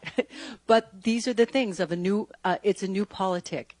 And it's about people getting involved. And as far as making sure that the citizenry can get out and vote, I think that's part of the issue that this party, the DFL party, really needs to start coming to the table and getting people educated that, yes, number one, there is a primary election on August 14th. I'm not taking the party to task, but I'll tell you, when I go out and knock on doors, people say, oh, well, I live in Hermantown. Can I vote for you in the 8th District? Yes, people don't understand where the district is, what day can they cast their ballot, how do you register to vote? Sure, the Secretary of State is putting it out on their website, but 3/4 of the people in the Northland don't have access to broadband and can't get online to find out where they are voting. So it's up to each and every one of us in this room to tell our friends and neighbors and to help educate so we have an educated electorate, at least to tell them where they can vote, there is early voting, and how to register for that vote. And that's each one of our responsibilities as members of the DFL party. Thank you. The next question goes to Kirsten. According to the Peterson-Kaiser Health Systems Tracker, the United States spends nearly twice as much per capita on health care as other developed countries, and yet life expectancy in the United States has not kept up with the rest of the industrialized world. 1 in 10 adults reported that they delayed or did not get care because of cost. What is your plan to address the increasing health care costs and the decreasing results in access?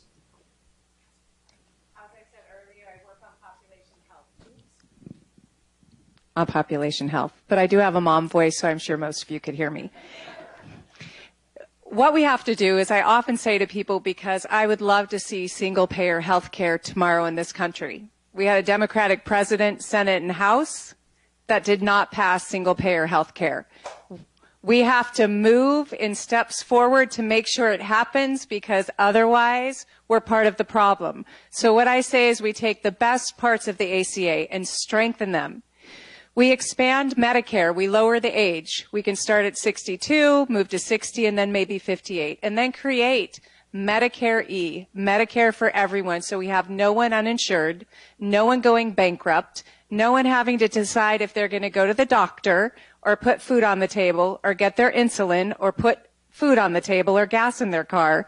And I think that if we do that, if we can take those steps, we can get the bipartisan support to move us there.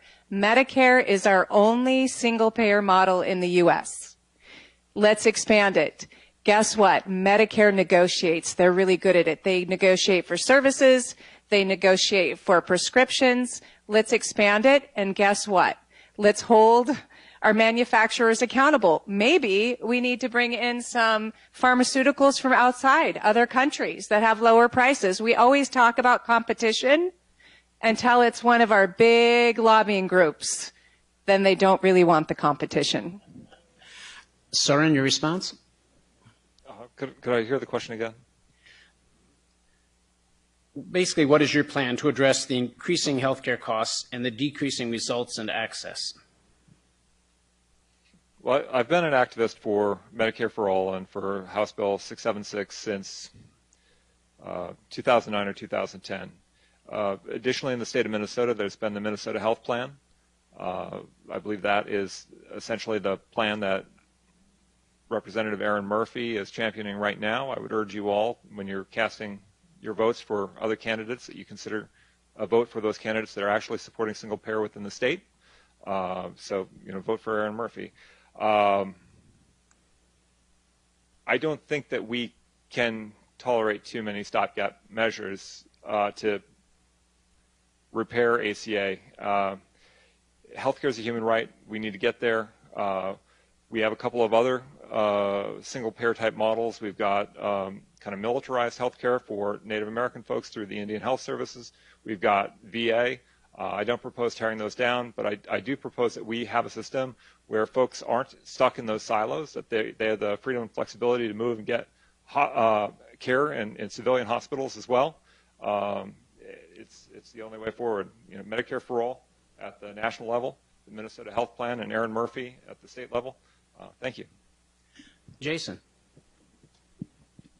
I think you're going to hear a lot of us say healthcare is a human right, because it is on an international level. Unfortunately, in America, we don't treat it like that. It seems to be becoming a privilege for the wealthy few that can afford it, and middle-class families aren't in that position anymore. We need to make sure that we have a Medicare for all system that's expanded, that covers your medical, your dental, your vision, and your reproductive care, all under one umbrella. We can expand that and make sure that people are getting the access they need and the simplicity they need to seek the care that they need.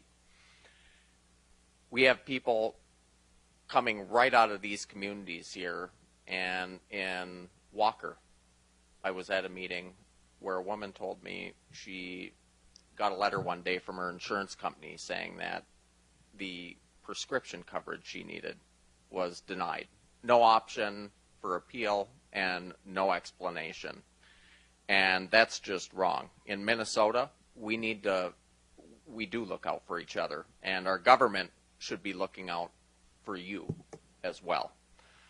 Over a third of our administrative dollars are spent trying to figure out how to deny your claims, or a third of your dollars, I should say, that go into your health care coverage go to administration, which then go to try to deny your claims, which is wrong. We need to improve our health care system and put people over profits and pass a Medicare for all system that all Americans get access to, no matter your age, gender, race, or income, and I'm not going to stop fighting till we get there. Joe. Well, I'm a proponent of a Medicare for all system in this country. I think that's the vision of where we need to go, and I think that it speaks to the problem. And the problem with healthcare in this country is that, as Mike mentioned, my statistics are a little bit different, but that we pay more per person in this country than any other nation in the world. The next closest nation is Switzerland, which is 31% less than we pay per capita here, according to the statistics that I've seen. 18% of our GDP, our gross domestic product, is tied up in the healthcare industry. The next highest nation, according to the statistics I've seen, is Germany at 12%. So it gives you a sense that here we're paying a lot more and we're not necessarily getting better benefits for it. An example of why I think Medicare for all is a good plan is that Medicare operates somewhere around a 5% overhead when private insurance companies operate at 13 to 18% overhead. So what are they charging you so much for that Medicare isn't? And I think that's the real question that we have to ask health insurance companies right now. If they're going to continue to exist at all, what value are they providing for the money that they're taking? And I'm skeptical that they'll have a tough time rationalizing as much as they're taking.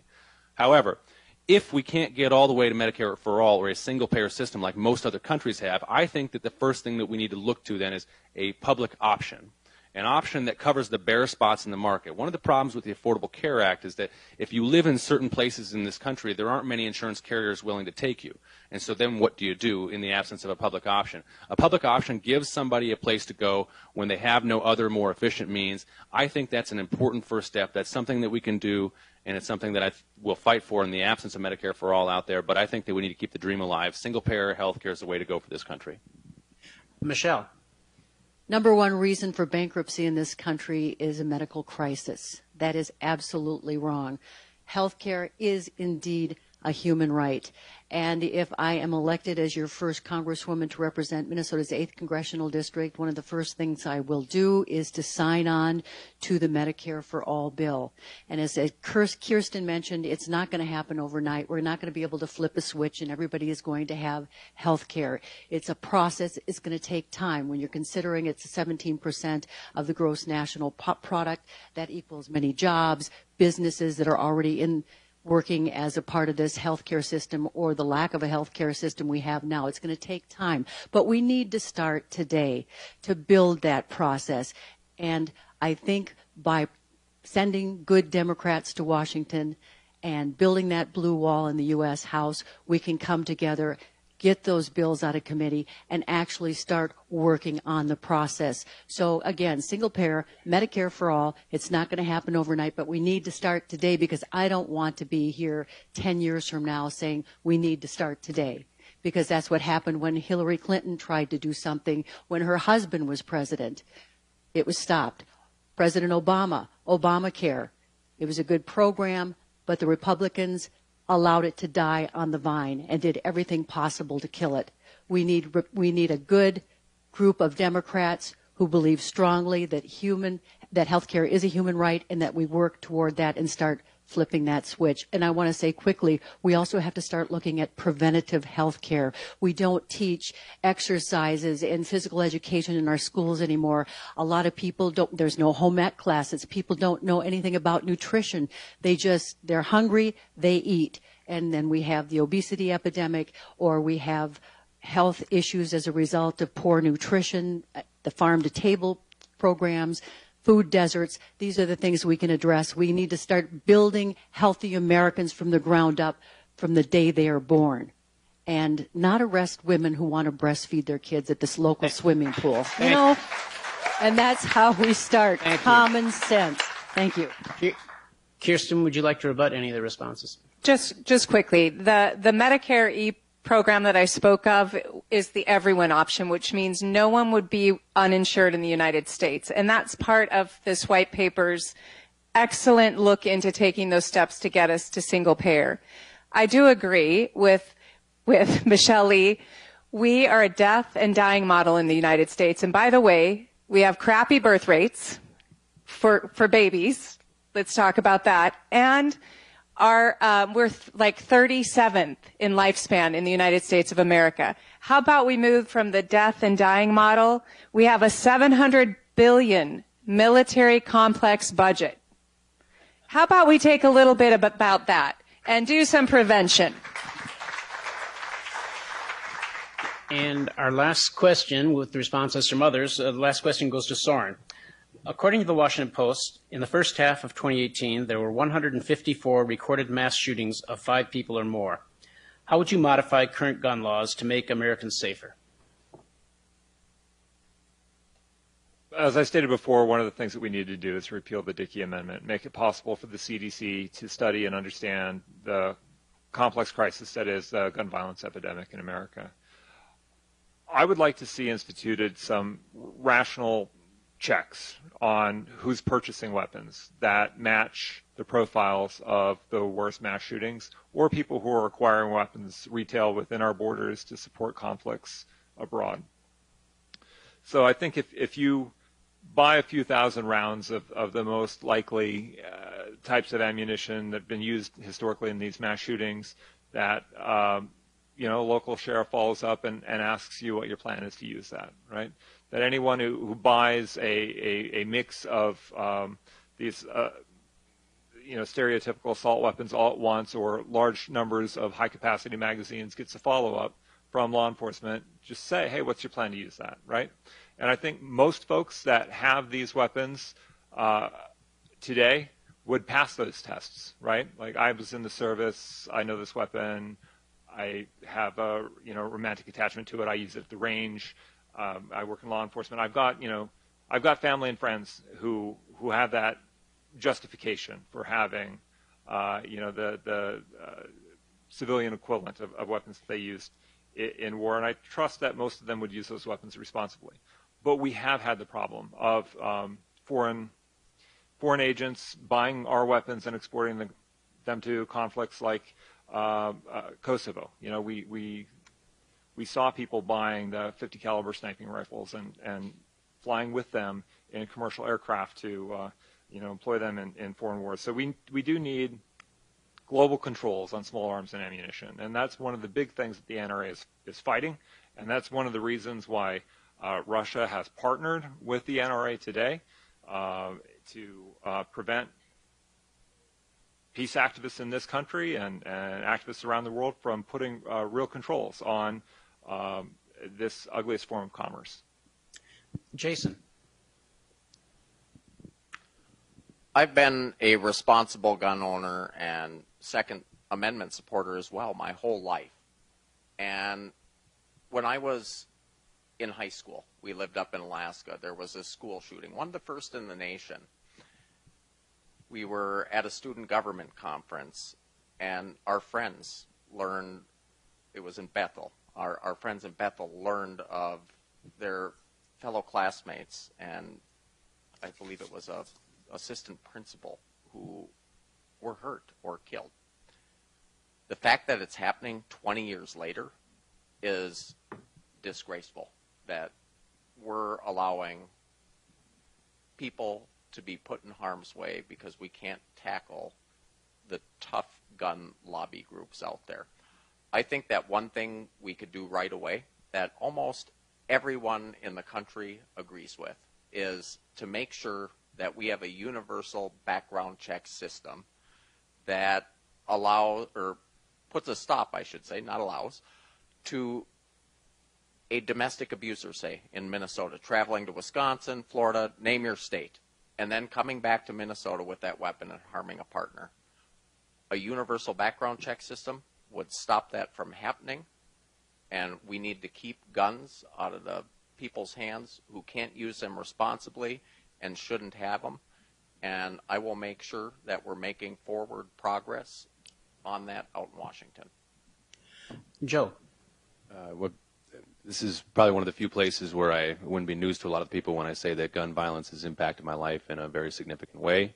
Both suicide and homicide have existed in my family at a young age for me, and it's had an impact, obviously, on me as I've gotten older. And I think it speaks to the situation. You know, my mother was murdered at our home by a family member, and that's one aspect of gun crime, right? It's domestic, and there's a certain set of policy solutions I think that would be best aimed at that. There's another aspect of gun violence, which is suicide, and in fact 60% of the gun deaths in our country, and there's a little over 30,000, 60% of them are suicides, and that's a different set of policy solutions as well. That's waiting periods, that's access to mental health, that's ensuring that our communities are healthy, strong counselors in schools. I'm a lifelong hunter. I've been, around guns my whole life, and for a long time I bought the argument that a semi-automatic deer rifle, a 30-06 Winchester, functions the same as an AR-15. And in a very limited sense, it's very true, right? That those two guns, if you pull the trigger one time, will shoot one bullet. But what we saw and what changed my opinion on gun laws in terms of rifles is the Las Vegas massacre, where one deranged man went and bought several assault-style weapons, and with little modification, bump stocks, and high-capacity magazines, he shot 450 people in a matter of 5 minutes. And I don't believe that we can have that happening in our country. And so when it comes to those types of rifles, I support raising the age of purchase to 21. I support banning bump stocks and high-capacity magazines, and I think that we need to pass what should be common sense, which are universal background checks across the board. I think if we take those steps initially and we still have some of these problems, then we can come back and look at what potential solutions will address them, but that's where I'd go from now. Michelle. I'm a gun owner. I have a permit to carry. I go to the gun range with my husband maybe 4 or 5 times a year. We enjoy it. I won't brag about the size of my gun, what kind of gun I have. We're very responsible gun owners, and we make sure that it does not fall into the wrong hands. That said, I believe that we should look at common sense gun laws so we will never see carnage again at the scope and the size that we've seen in the past several years in our public places. I believe that we should ban bump stocks, which I think they're on their way out, high-capacity magazines, noise suppressors, and I believe military assault-style weapons should only be in the hands of those who are sworn to protect us and not in the hands of those who choose to harm us. I believe in background checks. I believe in universal registration. I believe in red flag laws where families, where there are people who are struggling with mental illness or who choose to harm either themselves or their families, where the families can call police and police can come and confiscate those guns, and there's a process to get those guns back after a cooling down period. Those are the red flag laws. I believe in the Second Amendment.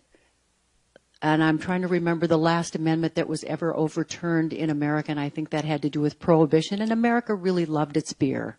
So, they really love their guns too. Right now there are 300 million guns in private hands in America. It's going to take one heck of an army to come to your home and take your gun. We don't have enough judges. We don't have enough search warrants. So the Second Amendment is going nowhere. Your guns are safe if you are a law-abiding citizen. But we have to tackle the issue of gun violence, whether it's through research and study and just common sense gun safety regulation. Kirsten. Recently in our government, they said that the CDC could study gun violence, but they didn't fund it. Now, we study death by automobile, cancer, death by suicide.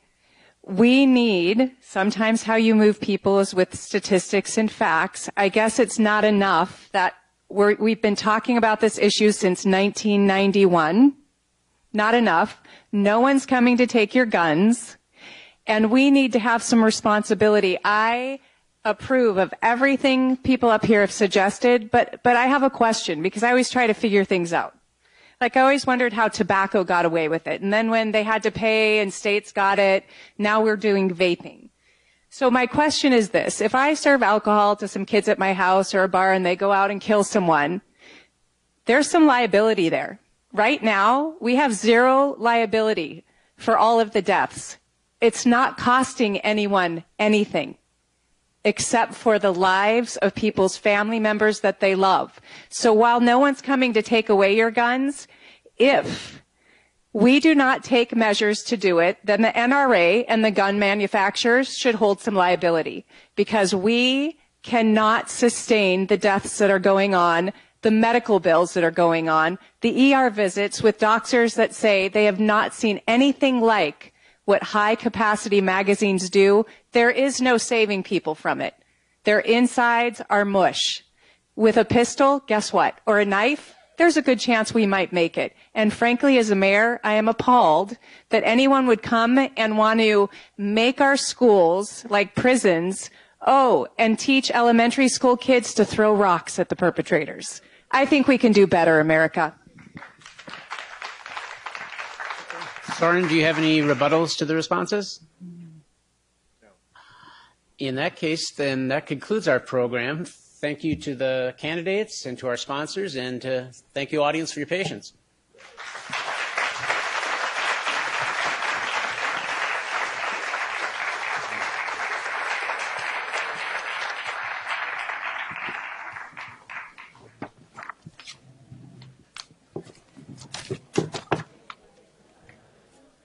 Yeah.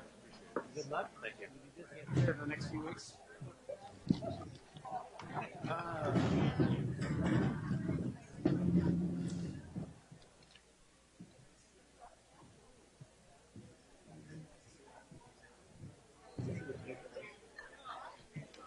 So I want you to know I had no part of that being reflected.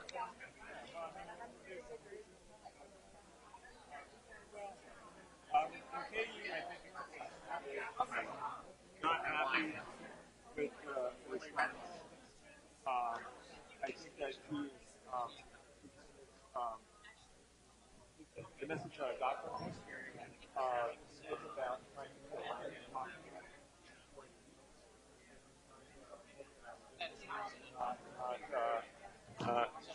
not file a complaint.